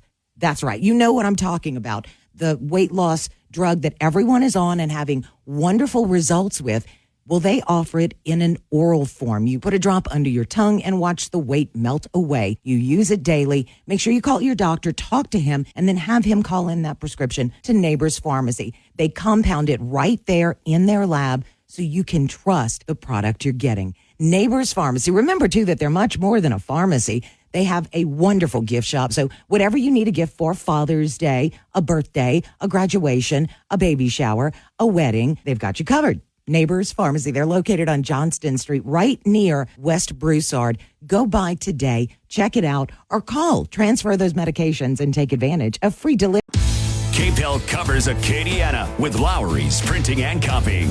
Join the Hilliard Art Museum on St. Mary Boulevard in Lafayette for their annual summer reception Friday, June 14th as they celebrate their 2024 exhibitions. Loads of beautiful artwork by local renowned artists. And the beautiful artwork is complemented by hors d'oeuvres, drinks, and music. Get more details at 482-2278. Second Harvest Food Bank hosting its third annual Duck Derby to benefit families facing hunger in Acadiana. The event is Saturday, June 29th at St. Julian Park in Broussard, 1 to 4 p.m. Loads of family fun. And if your ducky wins, you're helping a great organization and you could win some prizes. Find out about purchasing your ducks. Go to no-hunger.org/ducks. See you in Broussard, June 29th. This hour brought to you by the Matthew James Tax Pros. Find them online at MatthewJamesTaxPros.com. Your 24/7 news source, on air, online, and with the KPEL News app. Now the headlines from the KPEL News Center. Good morning. I'm Tracy Wertz with a look at news on this Friday, June 7th. A woman is charged with aggravated kidnapping after pointing a gun at a Lyft driver's head. Lafayette police say the driver picked up Denise Thomas and her 5-year-old on University Avenue. The driver had her destination address, but Thomas got angry when she thought the driver was headed the wrong way. She brandished the weapon and demanded to be brought home, at which point the driver got scared and decided to crash the car into a ditch near Acadian Hills and escape. Thomas turned herself in late Thursday afternoon. The fire marshal is urging residents to make sure their homes are equipped with working smoke alarms after a married couple, Alan Viatar and Judy Viatar, died in a house fire in New Iberia last Sunday. Investigators have determined that the fire began in the center of the home. They're working to determine, though, an exact cause, but they suspect it may have been either an electrical malfunction or severe weather in the area at the time. Officials say they don't believe the home had any smoke alarms. A St. Mary Parish corrections officer faces multiple charges after officials say she brought a cell phone into the jail for an inmate. 20-year-old Malayi McBride is charged with possession of contraband in a penal institution and 2 counts of malfeasance in office, including one related to sexual conduct. The report indicates she also took part in phone calls of a sexual nature with the inmate. LCG crews have collected 9,000 cubic yards of debris since the storms that hit Lafayette in May. Officials say 50% of overall debris has been picked up, and they expect the first round to be complete within the next 2 weeks. A total of 18 trucks are running routes. Lots of chatter about LSU building a new $400 million arena, but no word yet on an exact location. The Advocate reports they've obtained information that points to the LSU golf course next to Alex Box Stadium as a popular option. The Tiger Athletic Foundation hopes to partner with a private developer to build the arena. Healthy Blue Louisiana, a state Medicaid provider, has donated $10,000 to the Early Head Start program initiative administered by United Way of Acadiana. Early Head Start focuses on preparing babies through age 3 for school and supporting pregnant mothers. If you're traveling through the intersection of Johnston and Evangeline Thruway this weekend, expect to slow down. The outside lane of Johnston will be closed starting at 8 o'clock tonight, and the closure will continue until 8 o'clock Sunday night. Drivers will be able to turn left or right onto the thruway, but won't be able to go straight to Louisiana Avenue. Crews will be patching the concrete at that intersection. After almost 40 years with Catholic Charities, the Louisiana Commodity Supplemental Food Program is transitioning to a new partnership after the USDA encouraged them to seek bids for providers. Feeding Louisiana, with its state network of food banks, will begin distributing senior boxes to eligible Louisianians 60 and over. Louisiana residents who may be eligible should reach out to Food for Seniors to find out if your household income qualifies, where the closest food site is, and serving days and times. It's free fishing weekend in Louisiana, which means you don't need a fishing license this weekend. The Louisiana Department of Wildlife and Fisheries stocks 17 ponds, and you can click on the events and education link on their website to find out where they are. You can also visit the Louisiana Wildlife and Fisheries Get Out and Fish Facebook page for more information and to catch photos. After this weekend, adults 18 and older will be required to have a fishing license. That's a look at your news. I'm Tracy Ward. Good looking weather across Acadiana. It's on the hot side, but there's no way around that this time of year. We do have the sunshine. That's going to be out 95 degrees for that high here today with a heat index of about 104. Not much of a breeze, which isn't going to help much with the heat. Looking ahead through the rest of the weekend, those temperatures going to continue to sit in the mid-90s with scattered showers starting on Monday and continuing through the week. For the Storm Team 3 Weather Lab, I'm KTC meteorologist Daniel Phillips on News Talk 96.5 KPEL. News Talk 96.5 KPEL. Right now, traffic. We did get notification that the intersection of Angelin Thruway and Mudd is closed while they clear a 3-vehicle accident. Someone did die in that accident, so keep that family in your thoughts and your prayers. Also still showing the accident, Willow and Evangeline, so be careful there. Current temperature is 76 degrees.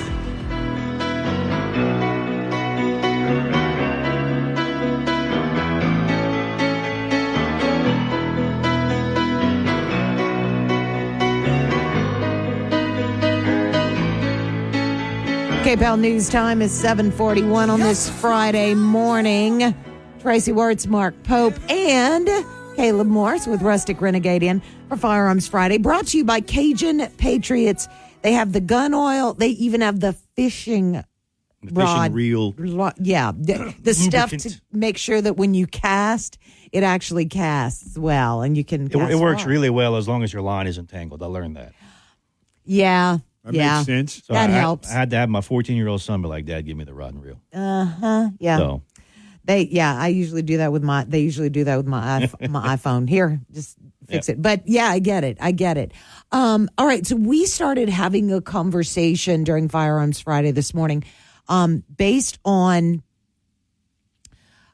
a Facebook post that the St. Landry Parish Sheriff's Office did, that it was a message that Sheriff Bob Guidro sent out. Did you know you can be charged with a felony if you are denied when attempting to purchase a firearm or ammunition? And Caleb has been telling us this morning that if you are a convicted felon, if you are a prohibited person, and you fall into a few categories, and you go in and try to buy a gun and you're denied, then Caleb, you need to let law enforcement know. Yeah, once we get that denial status, we notify the CLEOs, the Chief Law Enforcement Officer of the area, and the state. There's 2 different officers that we notify, and we hand them over a copy of the 4473 with your information, and then they do whatever they do with that data. They can choose to press charges or not. Okay. Now, we had a call, right? So on that call, if a shop denies a sale. So now, this isn't a denial. This isn't the denial of 4473. This would be like the Rustic Renegade saying, hey, look, we're not going to sell you this firearm because things don't add up. So if we believe that you are attempting to do a straw purchase, if maybe your demeanor isn't right and we believe or we just get something is off, right? Right. We can stop a sale for any reason. Now, we internally have our own criteria, but we can stop that sale for any reason. At that point in time, that data goes nowhere. Okay. Because the dealership stopped the sale. So a straw purchase is whenever you purchase a firearm for a prohibited person. Got it. So let's say you and your buddy come into any gun shop and y'all smell like marijuana. Mm-hmm. If you're in the gun shop smelling like marijuana, that dealership legally is required to stop the sale. Now, they don't call somebody and say, hey, Jim that just came in this store smells like marijuana. They just say, hey, we're not selling to you. Same thing as if you were drunk. Right. Okay. Let's say you and your buddy come in and y'all don't smell like marijuana. Y'all are good and everything else. You'll have a conversation. And your buddy's like, I want that rifle right there. Mm-hmm. And you grab it and you say, hey, I want to buy this rifle right here. Well, at that point in time, most shops are going to be like, well, he said he wanted it and now you're buying it. Well, yeah, but I'm buying it. I'm buying it for me. Okay. Well, he just said he wanted it. Well, no, I'm going to buy it for me. I'm going to give it to him later. Well, why doesn't he do the background check then? Mm-hmm. Well, I'm trying to help him out. Well, that's an attempted straw purchase. Okay. And we stopped the sale right then and there. Now, the dealerships don't have to report that to the ATF. They don't have to report that to law enforcement. They can if they choose to. Mm-hmm. But that data is not going to follow you and say, hey, this person did this. And as a parent, maybe trying to buy one for their child or other things, that potentially could look like a straw purchase as well. And most dealerships are going to stop it, even though it's not a felony. Most dealerships are going to stop it because it's not worth risking their license and livelihood over. Got it. All right. So let's turn now to Hunter Biden. Set up what the case is about. So whenever you go in and fill out your 4473, one of the first questions it asks is, are you the intended purchaser or user of the firearm? Later on, it says, are you currently an illegal user of marijuana or any other illegal narcotic? And look, Cajun Patriots make a phenomenal product. It's really slick. It's not as slick as Hunter Biden because nothing's sticking to him for some reason, right? Mm-hmm. So he checked no. He checked no, he was not a current user, nor was he addicted to marijuana or other illegal narcotics. Okay. So when we go through now, in his memoir, like Mark was saying, and in all this other stuff, other people, including himself, are saying that he was addicted to and was a user of these narcotics at that time. So he's on trial for falsifying a government document. Okay. For lying on a government form. That's what it's all about. Okay. Mm-hmm. So he could be charged with that is a felony. Yes. Okay. And he could and realistically should be charged with a felony for this. Mm-hmm. If he was anyone else, the government would have charged him by now. Mm-hmm. So that's what I think is the big question mark. So let me get this straight. On the form, it asks, are you currently user? Okay. Are you a current user of marijuana or other illegal narcotics? All right. So I'm playing devil's advocate here. Okay. Current, kind of a subjective term. It is. Current, like I used it last week, but I'm not using it today. And that's the premise that his lawyers are going off of. Like, well, he wasn't doing it right then and there, so it wasn't current. But current could also be recent. Right. And unfortunately what's probably going to happen is if the charges don't stick, we're going to see another change of the 4473. And it'll be, have you been maybe a recent user? Have you ever used it or something like that? Yeah. And that'll be have the you question. used it in the last 3 months? That'll probably end up being the way that they do their questionnaires. And that will show a rigged system there because one of Hunter's romantic interest, his deceased brothers. Yeah, his sister-in-law. They weren't married, but they had a thing. They had a thing and a fling. And as you pointed out, that this lady said he got me addicted, and she testified. She has testified in that trial that at this time I found both drugs and the gun in the car, and every time my daughter wanted to use his car, I went and checked the car. So he's got people testifying against him. It's in his book, Beautiful Things, his memoir, about that he says during this time he was addicted to crack. So anyway, and lawyers on news channels are making comments. I would not venture to make this comment, but these lawyers, legal experts, have said people in very similar circumstances as Hunter Biden have been found guilty when the evidence is there, and they are serving 10 years in prison. for the same violation that Hunter Biden is being accused of. Very, very many, like many people that have done this have been found guilty. Yes. And that's why on that form it asks, are you the lawful owner? If you're doing it as a straw purchase and you plan on giving it to someone else, that's falsifying a firearm too. Okay. So not only are you giving a firearm to a prohibited person, you're falsifying a government form. So, and with his case, he went in at the time he was a user of these. I don't see how he wouldn't be found guilty. Right. Even in his memoir, he admits to doing this during that time. And he admits that after he purchased it, he went back and did more drugs.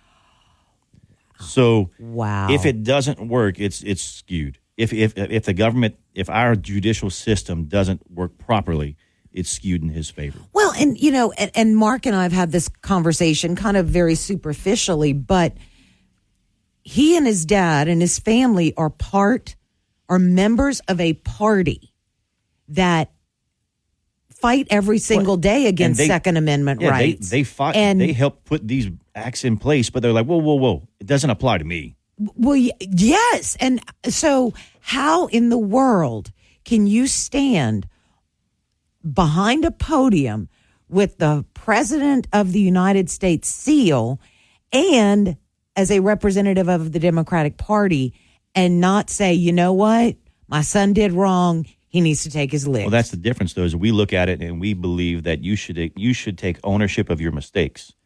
They look at it and say, we're better than you. Mm-hmm. The laws don't apply to me. The rules don't apply to me. And how dare you think that they should? That's why they're going through the motions with this farce of a trial. Yeah. Is because they already know the outcome. And they're just trying to say, well, you see, it's not us. The judicial system is broken. Because it can't ever be their fault. Right. But look at these other cities. Look at Chicago. Look at New York, where they have no bail. Chicago, recently now, they went through and there was a murder, I want to say 2 months ago, where two men killed a man walking to work, beat him to death, stole from him and walked off. They were picked up 2 hours later by law enforcement and let go because the DA's office chose to not press charges for murder. Yep. I know there are people out there listening to this that are like, well, yeah, but that's different. If they're not going to press charges for murder, what makes you think they're going to press charges on the president's son? Mm-hmm. Yeah. Mm-hmm. Well, and here's not to discontinue the discussion about Hunter Biden and the falsifying the gun application, but here, lest we forget, we have to remember Hunter Biden is accused of I'm reading from a Time news article, Time magazine, $1.4 million in tax payments. He evaded tax payments 2016 through 2019 for 4 years. And so that trial is expected to start in September. So we're not done. Just once we get past the gun trial, then there's another trial in September for tax evasion. Well, and, I think that, I mentioned before we went to news, if we took away the Hunter Biden factor, the factor of he's the president's son, and I think you answered that question early on in this particular part of the conversation, Caleb, in that if it was me or you or Mark, what size prison orange do you need? And here's the exact verbiage. It is, are you an unlawful user of, addicted to marijuana, any depressant, stimulant, narcotic drug, or other controlled substance? Warning, the use or possession of marijuana remains unlawful under federal law, regardless of whether it has been legalized or decriminalized for medical or recreational purposes in the state where you reside. So it doesn't even say current. Are you addicted to? Are you an unlawful user or addicted? Well, and so, I don't understand how they can massage those words to mean anything else. We've run into that where other states, medical marijuana, Colorado specifically. In Colorado, if you have a medical marijuana card, you go on the prohibited list immediately. Really? And so at that point, you can't be in possession of. Now, you can't go to a store and buy it. You will get denied. But if you own firearms already, you're not supposed to be in possession of them. And that's the way the federal law is. So Louisiana, if you have a medical marijuana card, that is the letter of the law.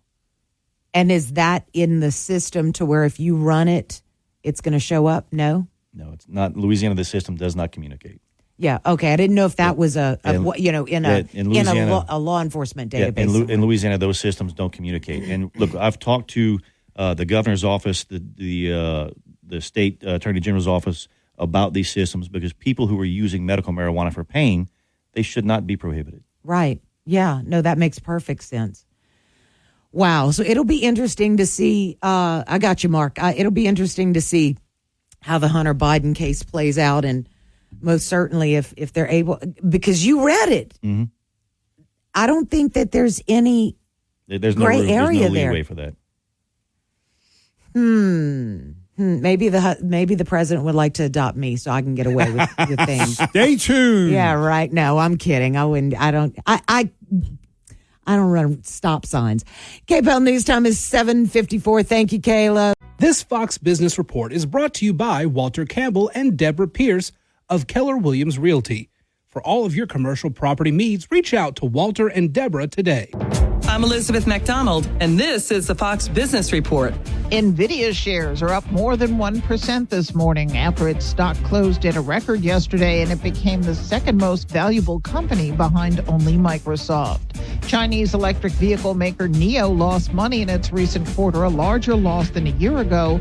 NIO is blaming lower vehicle sales, weaker average selling prices, and seasonal effects, though it is predicting deliveries will more than double in coming months. The Teamsters Union has formally affiliated with the Amazon Labor Union, which represents roughly 8,000 warehouse workers at a facility in Staten Island. There's another sign that Americans are cutting back on buying furniture. Hooker Furnishings lost money in its recent quarter. Higher interest rates have made furniture more expensive.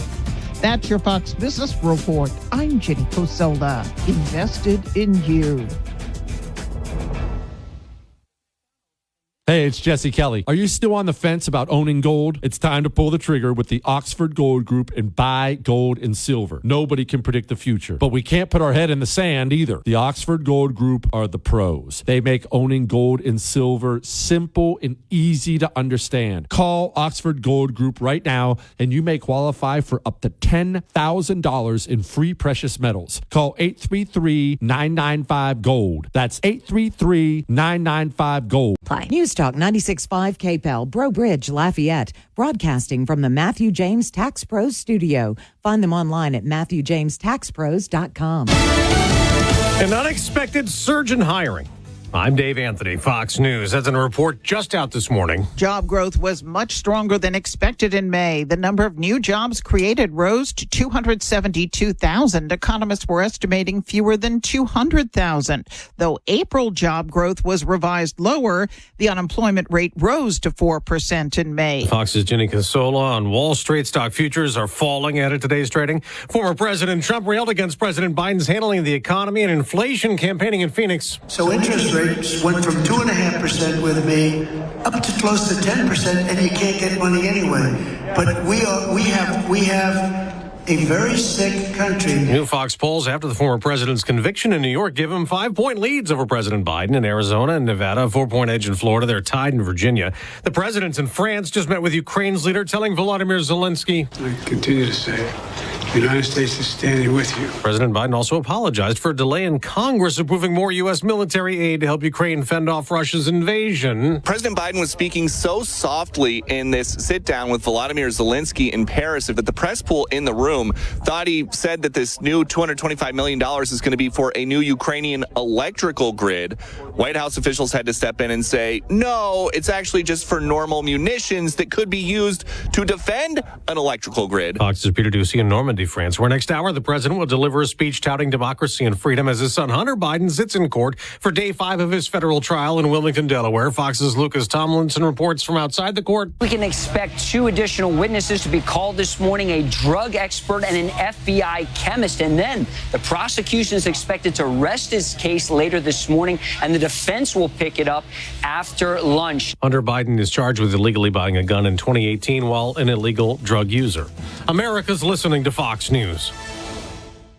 Hey, it's Jesse Kelly. Are you still on the fence about owning gold? It's time to pull the trigger with the Oxford Gold Group and buy gold and silver. Nobody can predict the future, but we can't put our head in the sand either. The Oxford Gold Group are the pros. They make owning gold and silver simple and easy to understand. Call Oxford Gold Group right now and you may qualify for up to $10,000 in free precious metals. Call 833-995-GOLD. That's 833-995-GOLD.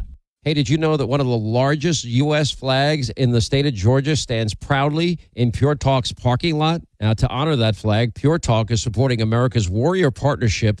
Now, they have a mission to prevent veteran suicide. Now, you can help this great cause simply by making the switch to Pure Talk before Flag Day. Get America's most dependable 5G network for just $20 a month. Just dial pound 250. Say the keyword SAVE NOW for superior cell phone service, half the price of Verizon, AT&T, T-Mobile, and you get the help. Your 24/7 news source, on air, online, and with the Cape Hill News app. Now the headlines from the Cape Hill News Center.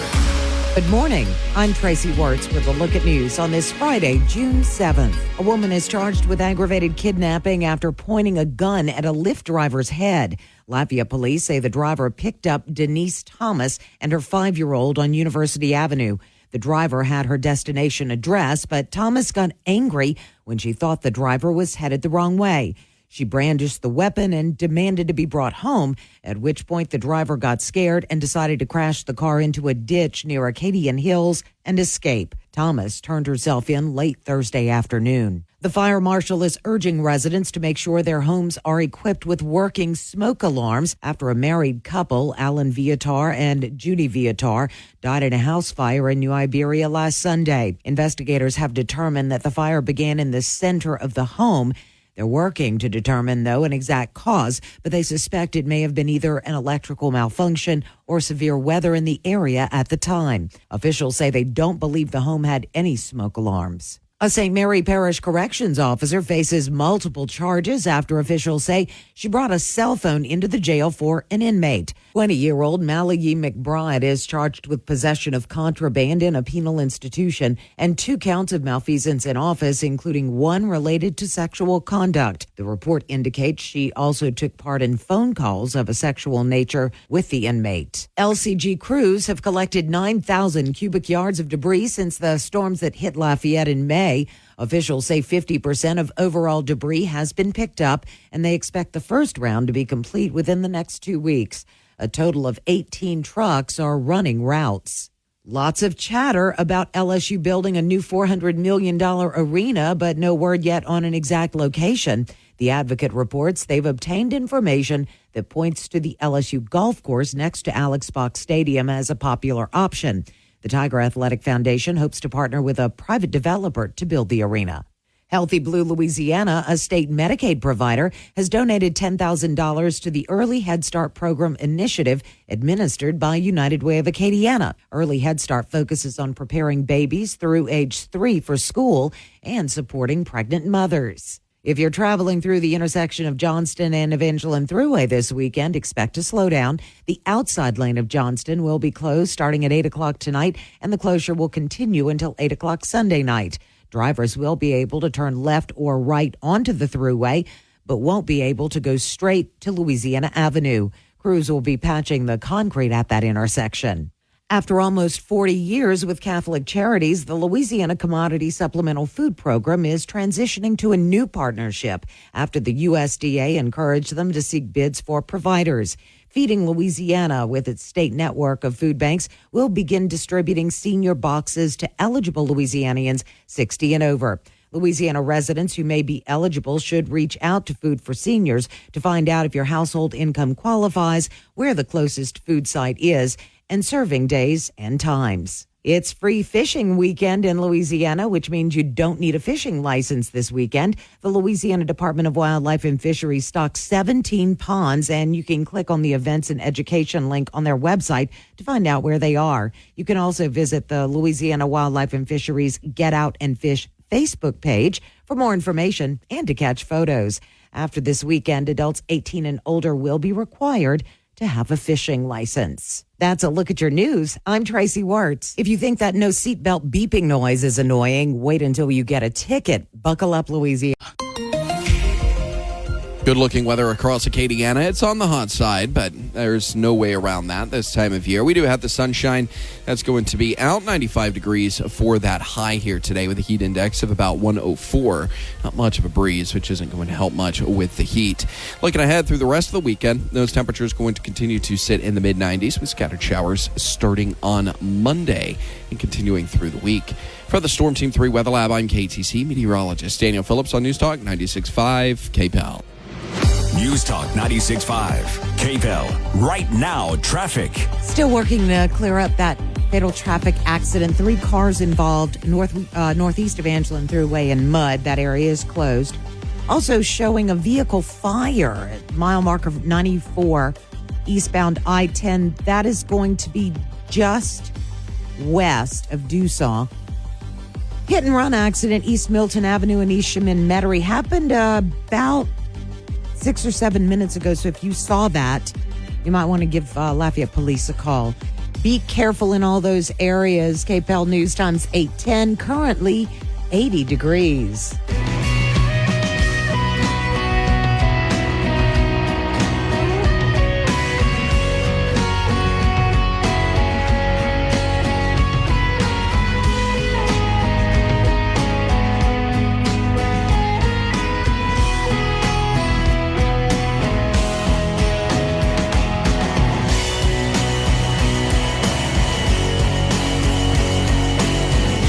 KPEL News Time is 8:10 on this Friday morning.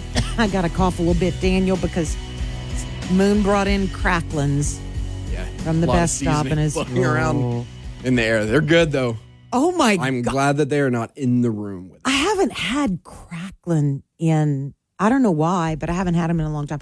I like these, and I'm going to kind of go off the rails right here for a minute because they have a lot of meat on them. Yeah. Oh, my God. You made cracklins. Yeah, for the first time. You did. Well, I supervised. But I have some kin up in Kinder, and I called him, and I was like, hey, we haven't got together in a while. What are y'all doing? This is a few weeks ago. And they're like, we were going to make cracklin. And I was like, say no more. Yeah, I'm on my way. And I have supervised the making of cracklin. It was fun. I'd never done that before. KTC meteorologist Daniel Phillips joining us on this Friday. He comes in to visit with us on Fridays, and we like it and kind of just talk about weather and just what's happening. And for those of you who don't know, just so that we can circle back to the Kinder thing, is Daniel grew up in Florida, right? Yes. And so he's kind of a transplant and has really just embraced everything Cajun. You've been here how long now? I moved here January 2013, but I have an aunt, one of my dad's sisters. She lives out in Kinder, which was well, I had never heard of Kinder until I moved here before. I just so when I got here, she was like, "Hey, you're just right down the road." So it's been a lot of fun. So I get to go out to the country from time to time and do things like supervise making cracklin. Nice. Okay, so Daniel, we talked a lot about hurricane season, which is in full swing. So first of all, I know Bruce takes your forecast and makes us these little handheld, notes from them every morning. I like that. I know, right? It says tropics quiet right now. Yes. They are. Yeah, so there's nothing out there right now. It's just pretty typical. There's a couple of tropical waves, which we see a lot of. So wave is, they're going to happen all the time. A lot of times they're benign. We'll kind of see maybe some pooling of that moisture towards the Yucatan maybe late next week. Okay. Because that was going to be my next question. It's like all over Facebook now. They're showing this thing on January 15th, and it's a something, and like everybody's panicking. Yeah. Let's have a deep talk about the GFS model. I sent Dave Baker this text on Monday. I said it is the third day of hurricane season, and the GFS has me exhausted. It for some reason, one of its biases, it is quick to spin up hurricanes. Okay. Last year, 0 hurricanes hit Louisiana, but on the GFS, I probably saw 5 or 6. Yeah. Just 10, 15 days out. It has a bias that way, so we, when you know that, you kind of think like, okay, well, we'll see how this really plays out. And the bias will vary year to year. They kind of work on these models each off season and they tweak it and they try and figure out how can we make this better. And so each year we're like, well, I wonder what the GFS is going to do. And it has not disappointed. It has picked right back up where it left off. Be super wary of posted pics like that because I know the image that you saw and I can tell you it looked completely different. Oh my gosh. Yeah, there's one that came from, I don't know, Tropical Tidbits or something, and another one that came from somewhere else. And the thing that I learned working as long as I did in a studio with meteorologists is that you used a word in that little explanation that you gave, model. Yeah. It's not set in stone by any stretch of the imagination, right? No, and I can tell you what I've forecast. What I do when I see that is I make a little mental note of it and say, let's see how this looks tomorrow. And then I look at it tomorrow, and if it's still there, I think, okay, let's see how it looks tomorrow. And then sometimes a lot of times it starts to disappear or change shape. That was the image that you were talking about that I also saw floating around social media was a pretty deep, low, well circulated, nasty looking storm today. And again, this is like 10 days away. The GFS had it more kind of like, looked more like a tropical storm type, much broader center of circulation. You could see where the dry air would get in. But, compare that to the Euro doesn't have that at all. Yeah. And both of them are picking up. Both of them are picking up on the same wave that's coming in. So you can see that. And so we will just kind of pay attention to what that wave looks like. But you see the comments. Now's the time to start preparing. This is coming. It's happening. But it probably isn't, and it probably isn't going to look like that. And if you are one, if you latch on to every single model run, you're going to be exhausted by the third week of June. Yeah. And then when August hits and you really need to be on top of it, you'll be like, oh, I've already gone through so many false alarms. So just, a lot of salt, a lot of grains of salt this time of year. Well, and do you need to prepare? We talked last week and you said, it's always time to be ready. Yeah. Have the things that you would need in the event that something happened, whether it's next week or in 2 months. Yeah, because you want, get the little stuff done now so you don't have to worry about it. Or even if mentally you're just going through okay, what is my threshold to stay? What is my threshold to leave? If you're scared of weather and you don't want to live without power for 12 hours, then your threshold is probably low end category 1. Mm-hmm. If you've got a bunker in your house and enough supplies to last 6 years, your threshold is probably a little bit higher. But even just kind of going through, in your head, at what stage am I going to leave? And if I leave, what needs to be accomplished? Right. When we say get prepared now, no one's telling you to board up your house, put the plywood up and stuff. But it's a lot of that, mentally be prepared. Go through your check. We were talking, my wife and I were talking, I actually need to go through my first aid kit. Mm-hmm. I don't think I have any Band-Aids. I think I've just been That's taping. kind of basic for a I've first just aid been kit. taping paper towels to myself in the event of an injury.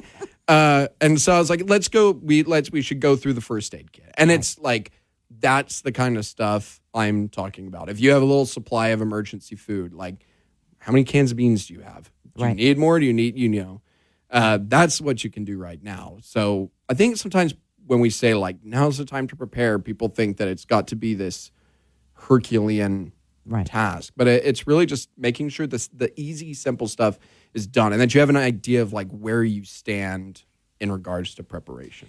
Okay, so in terms of that image that's been shared across social media ad nauseum, we will talk more about that because I also want you to kind of explain GFS versus Euro and why they're different, and the importance of not looking at just one or the other, and at what point you do rely on one. So a lot of fascinating things, especially this week when that image is being shown all over the place. We'll put it in some more perspective for you after the break. KPEL News Time, 8:18. Acadiana drivers, did you know that bicycles are considered vehicles under Louisiana law? Cyclists have the right to use the roadway same as motor vehicles. You're urged to share the road by giving a buffer zone of at least 3 feet when passing a cyclist. Yield to cyclists as you would another motorist. And remember, a cyclist does not have the protection of a vehicle if they're in a crash. Protect your fellow citizens on bicycles. This announcement was brought to you by Bike Lafayette. Learn more at bikelafayette.org. Want a relaxing way to spend some time? Louisiana's state parks are right in your own backyard. Spend the day hiking, fishing, biking, and picnicking, or stay overnight at one of our affordable cabins, campsites, or group camps. And tour a state historic site for an educational experience the whole family can enjoy. Call 1-877-226-7652 for more information, or visit www.lastateparks.com. Sponsored by the Louisiana Office of State Parks. Good-looking weather across Acadiana. It's on the hot side, but there's no way around that this time of year. We do have the sunshine. That's going to be out 95 degrees for that high here today with a heat index of about 104. Not much of a breeze, which isn't going to help much with the heat. Looking ahead through the rest of the weekend, those temperatures going to continue to sit in the mid-90s with scattered showers starting on Monday and continuing through the week. For the Storm Team 3 Weather Lab, I'm KTC meteorologist Daniel Phillips on News Talk 96.5 KPEL. News Talk 96.5 KPEL. Right now, traffic. The area of Angelin at Mudd is still closed, so you're definitely going to want to reroute in that area. Also, they're reporting that a hit and run happened East Milton Avenue and East Chemin Metairie about 8:02 this morning. So if you saw anything in that area, you might want to go ahead and reach out to police. Actually the Lafayette Parish Sheriff's Office is working that accident. Already heating up on this Friday morning. Current temperature, 80 degrees.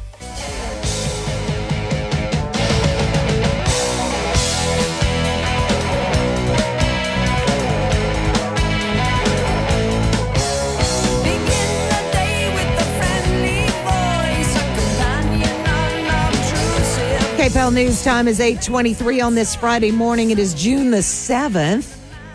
Tracy Ward's in. Mark has stepped away right now. But, of course, my sidekick on Friday mornings is KTC meteorologist Daniel Phillips. Good morning, Daniel. Good morning. You had fun at the Nice splash morning. pad this morning?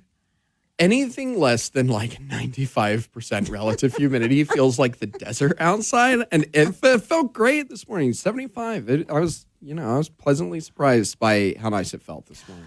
Before we took that little break, we were talking about hurricane season, and specifically because earlier this week, people just went bananas over an image that was shared. I think it was on Tropical Tidbits first, and everybody started sharing it. And then there were a couple of others, these model images that show that there could be something just south of Louisiana, specifically us, on the 15th. Let's talk about the models, because that particular photo you said was the GFS. Correct. But you said the Euro is not picking up on anything. Tell us, what are those two models and why are they important? There's two, there's a ton of models. Right. But the two most reliable ones for like mid to long range forecasting, GFS and the Euro. The GFS is American model, the Euro, hence the name is European model. And Europeans spend a ton of money on making, they want the best weather model. And in my opinion, they've got it. The Euro is the standard. But you want to look at both of them because you can kind of get it. Both of them have biases, so neither one is 100% right. But you can kind of get an idea where one might think the other is wrong. And what I mean by that is,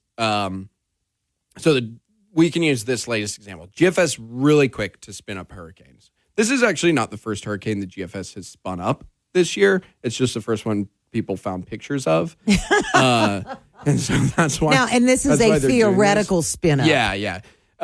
So here's what I know this about the GFS, and the Euro is not picking up on it at all. It's got the moisture, so they're seeing the same thing, but they have different resolutions for what the ultimate outcome is. Because all of this data goes in, this and this, this A plus B plus C plus D, this is where it it's arrives, a right? massive. Buoys send data, satellites collect data, airplanes have sensors that submit data to these computers. It is a massive undertaking to get these models. And what I will watch now is which model starts to look like the other one, because that becomes the one that you pay closest attention to.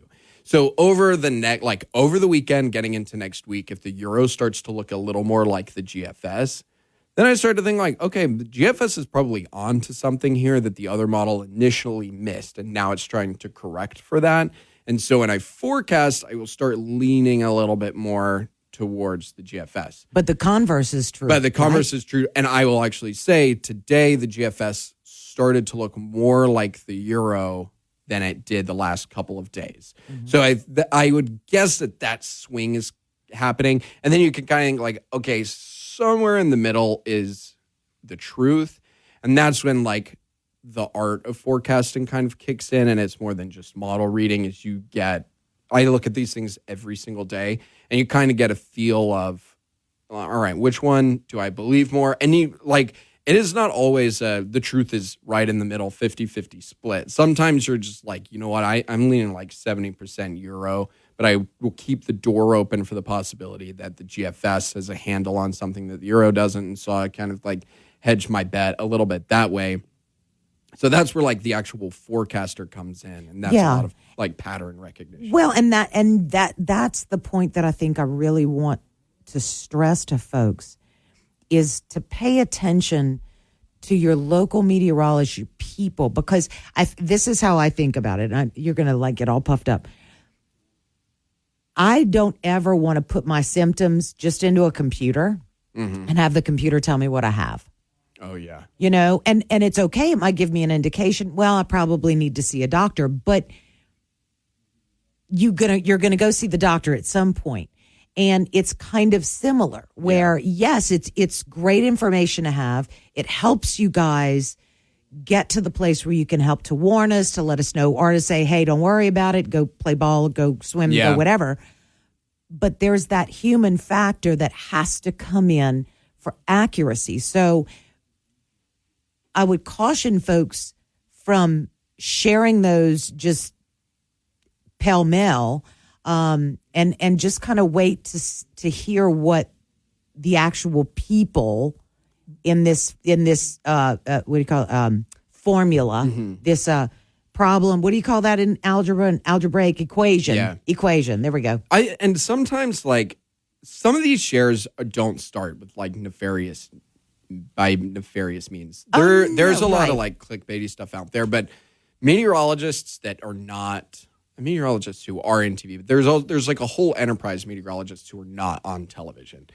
And we all we sit around and we discuss weather. The problem is that those private conversations are now public conversations. Is you've got people who will discuss things on Twitter, and they're two meteorologists. What do you think of this? But that image is out there, and no conversation on the internet is ever truly private. And then it kind of spreads, and something gets misinterpreted, and then then it's a game of telephone, but with a model image. So it's not always like. It doesn't always. There are bad actors out there, but it doesn't always start as like a attempt for some clickbait out there. Sometimes it is just two meteorologists in different parts of the country having a discussion on Twitter or Facebook or something about what they've seen in the models, and that's where a lot of that kind of stuff generate or kind of like comes from, and then. A lot of these models are just like public access to people. No, they are. And I know, Dave showed me the websites back, 20 years ago where I can go and watch it because he knows I'm kind of a geek. But the thing is, you don't send up the flare. You don't do the Paul Revere thing. You know? And a lot of it's like well-intentioned. I don't ever want to like tell someone they shouldn't talk about weather. Oh no, and that's not what I'm doing. I just it's the ones where they put the header that says, "Y'all be ready, get," where it's everything's on fire. Good advice, good life advice. Everything is more nuanced than what it initially appears, and that is, if we can all take a look at those model images. We just need to recognize that there's nuance to it, and we We probably shouldn't start boarding up our house. We're going to spend a lot of time sitting in the One dark. year early on, we boarded up for one hurricane, and we just never took them down for the rest of the season. So we looked like we were perpetually ready for a hurricane. There have been seasons that feel that way, for sure. I think this was one of those. I don't remember which one it was, but I remember we just leave the boards up. We're just too exhausted at this point.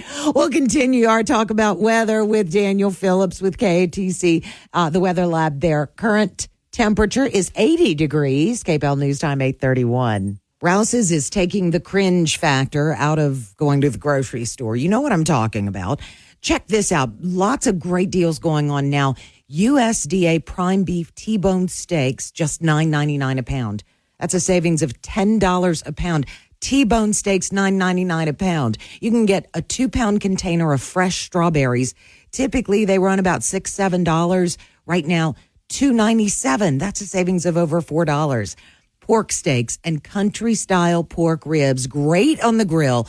Value packed, $1.47 a pound. You're going to save $2.52 a pound. 6 to 12 roll Scott bath tissues or 6 roll Scott towels, $4.99. You'll save $2.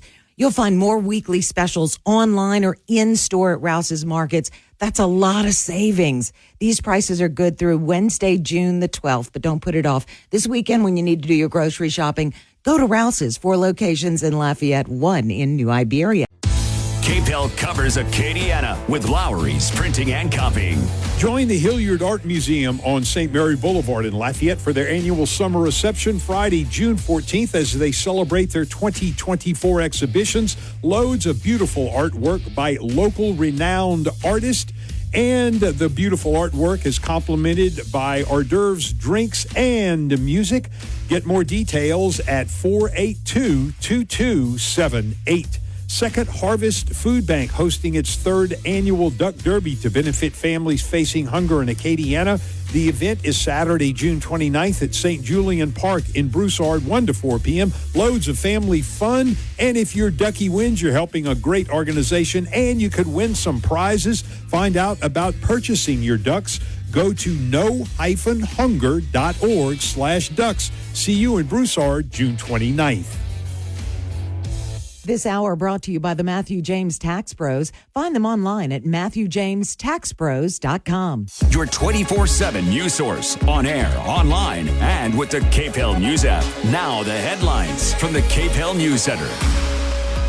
Good morning. I'm Tracy Wertz with a look at news on this Friday, June 7th. A woman is charged with aggravated kidnapping after pointing a gun at a Lyft driver's head.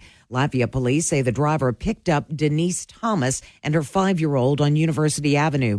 The driver had her destination address, but Thomas got angry when she thought the driver was headed the wrong way.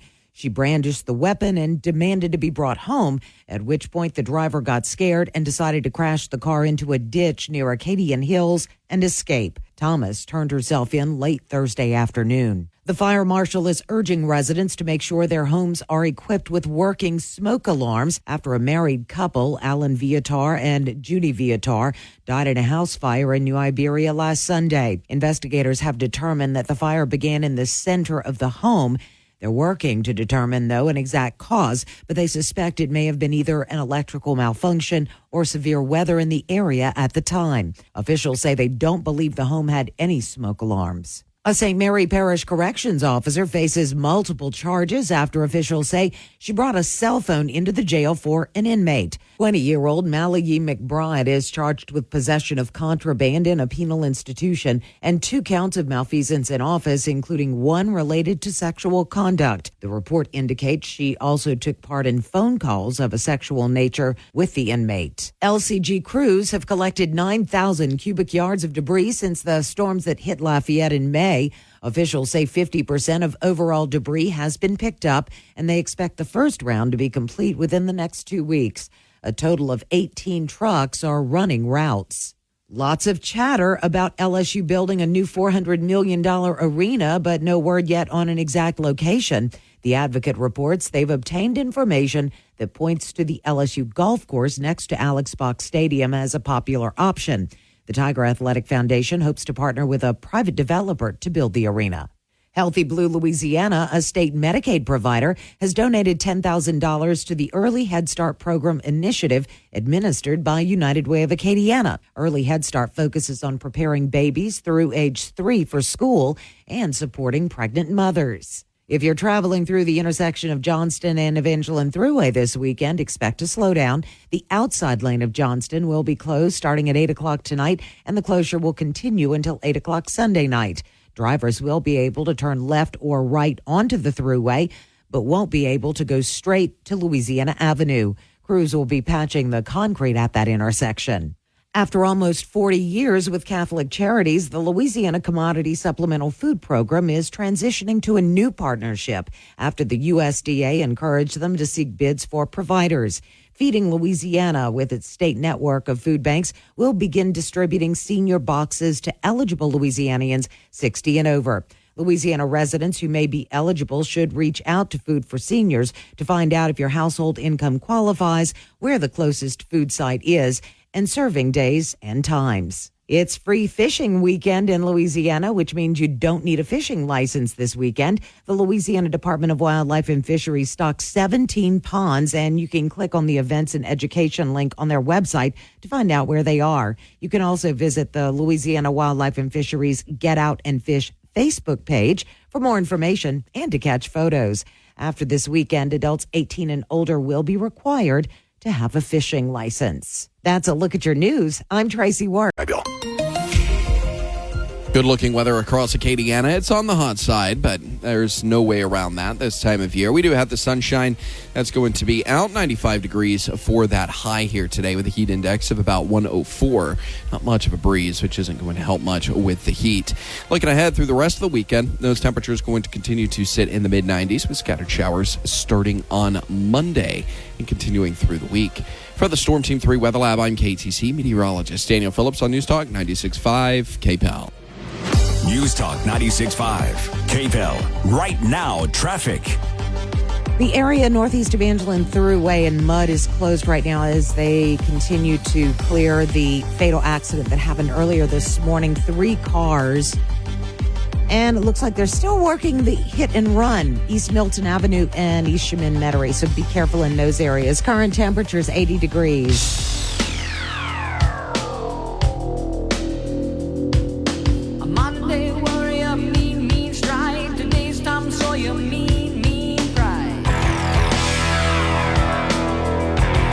KPEL News Time is 8:41 on this Friday morning, June 7th. Happy Friday, everybody. Tracy Wards in.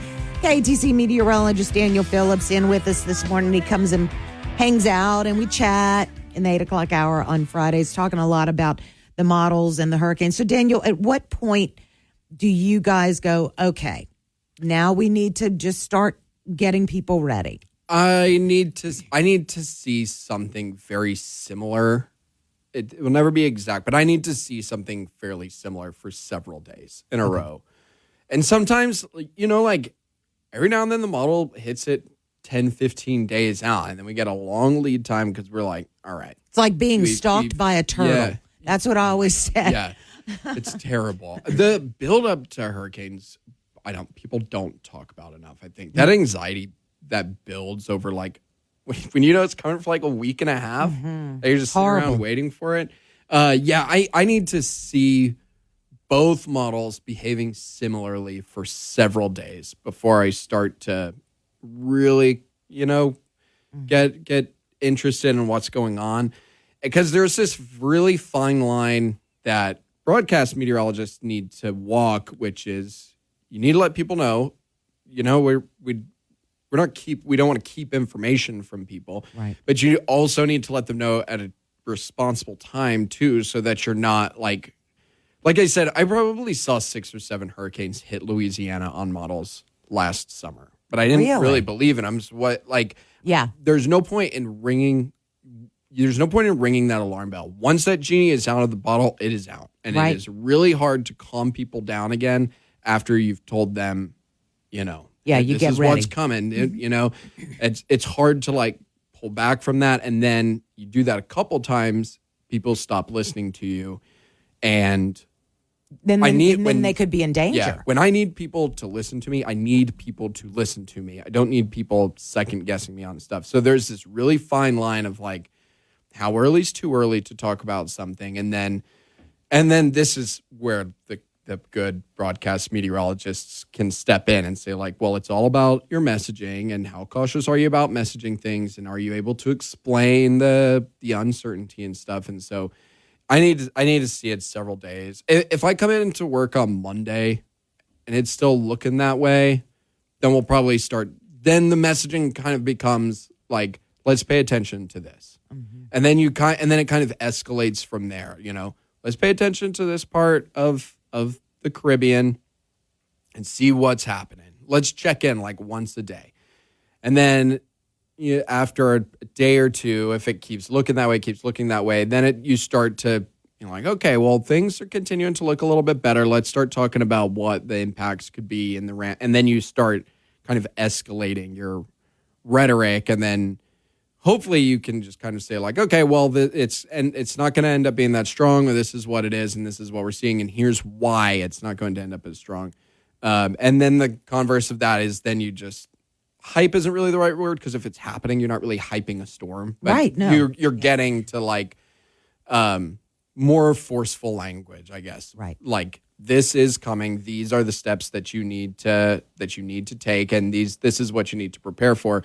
And that is not, I mean, we're not going to be doing that unless we are sure and there is a storm and it is looking big. So I'd say if I come into work on Monday and things still look that way, then we will be at the like, let's check in. And there's a fine line too, I think, between, or there's it's a tricky step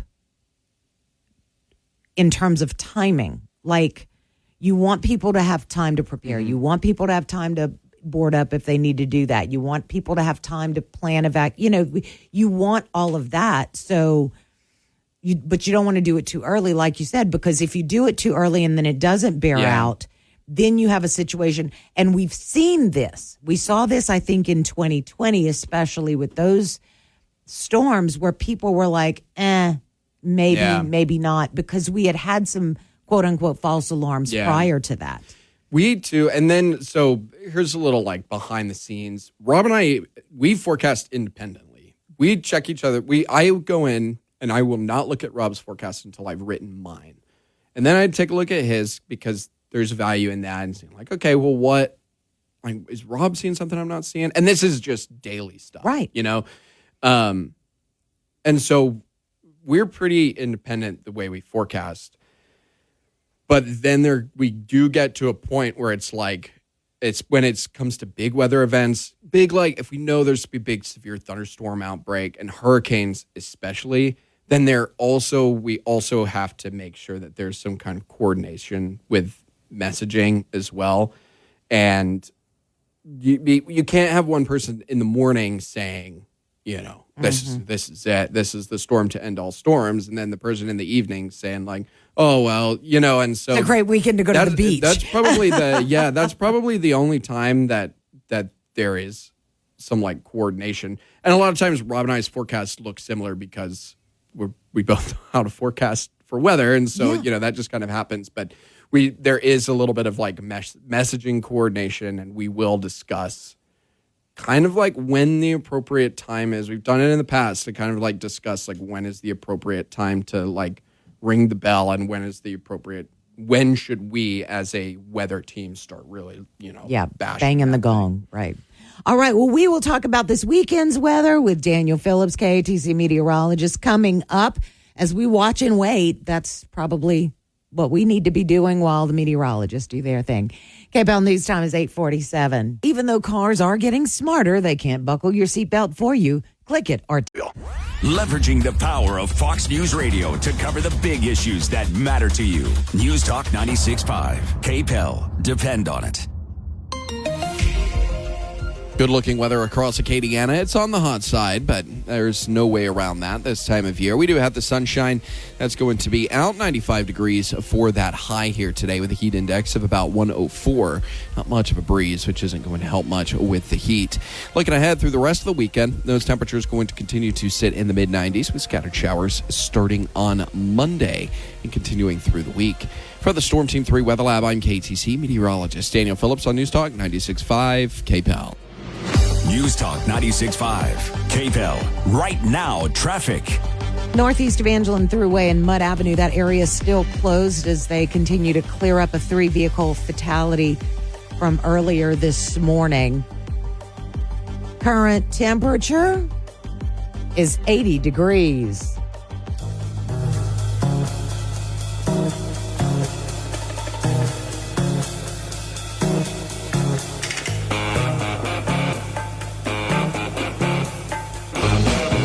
KPEL News Time is 8:52 on this Friday morning, June the 7th. Tracy Wertz joining me, of course, is KATC meteorologist Daniel Phillips. And Daniel, there's Smash Mouth walking on the sun. I did that on purpose because it kind of feels like it. Yeah. If you've been in South Louisiana, you too have walked. You too have walked on the sun. Oh my gosh. And okay, so, and you may not, I might be putting you on the spot. Historically where are we when you look historically in terms of temperatures? Are we, because people say, oh man, it's a lot hotter this year. And yeah, we're a little hotter. We're a little bit above average today. Here's June, it's a little early for this, I think. June, you sometimes can get these little mini heat waves. And especially towards the end of the month, they don't last too long. Then you kind of get back to your regular hot. But I remember saying that last year. Like we had our that first little heat wave in June, and I remember being like, "Yeah, this happens sometimes." But and it didn't end. It never ended. I don't think it looks too wet out there, honestly, for that to be the case. Certainly through the month of June. Who knows what it will look like in August? I can't imagine we have a repeat of last summer.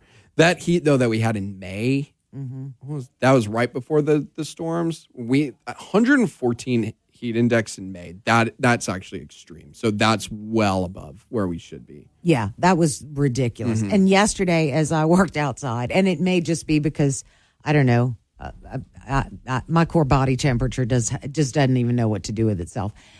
If I was in the shade, it was tolerable. Mm-hmm. It wasn't, and look, my level, my threshold for tolerable has changed over the last few weeks.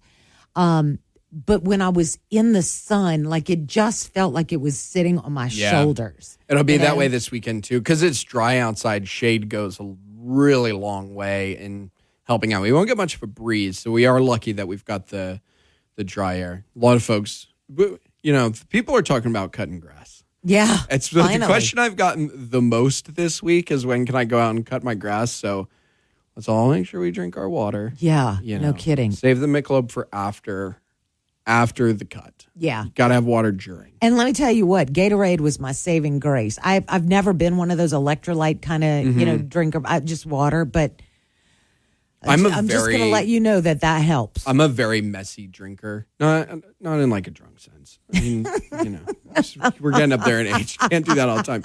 But I drink water so in the summertime so aggressively it just goes all over. It just I don't know. My mouth stops working and I dump water all over the place. So if it's Gatorade, that's a sticky mess. So it's mostly just water. But you don't see anything, at least in the next few days, about the severe weather or whatever. Because it seemed like one of them came up this week out of nowhere. The models we just talked about GFS and Euro a lot. The shorter range models we use for kind of like daily stuff. What's going to be this afternoon? They have been out to pasture. They've been terrible. They have not been good. They've been unreliable the last couple of weeks. Yep.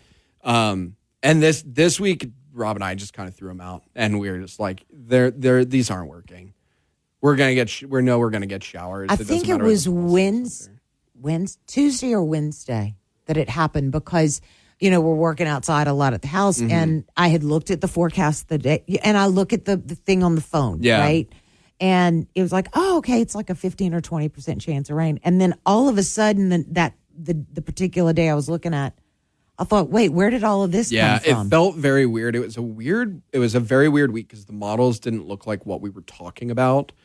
And we show them, the future cast we show, that's essentially a short range model that we, has a lot of value. But this week I would just show it and say, it'd be clear skies behind me, and I'd be like, well, we're going to get some widely scattered shower. It's been a weird week. Been a really weird week. So I think the message from our conversation in terms of what you guys may have been seeing on social media in terms of the photo is to watch over the next few days.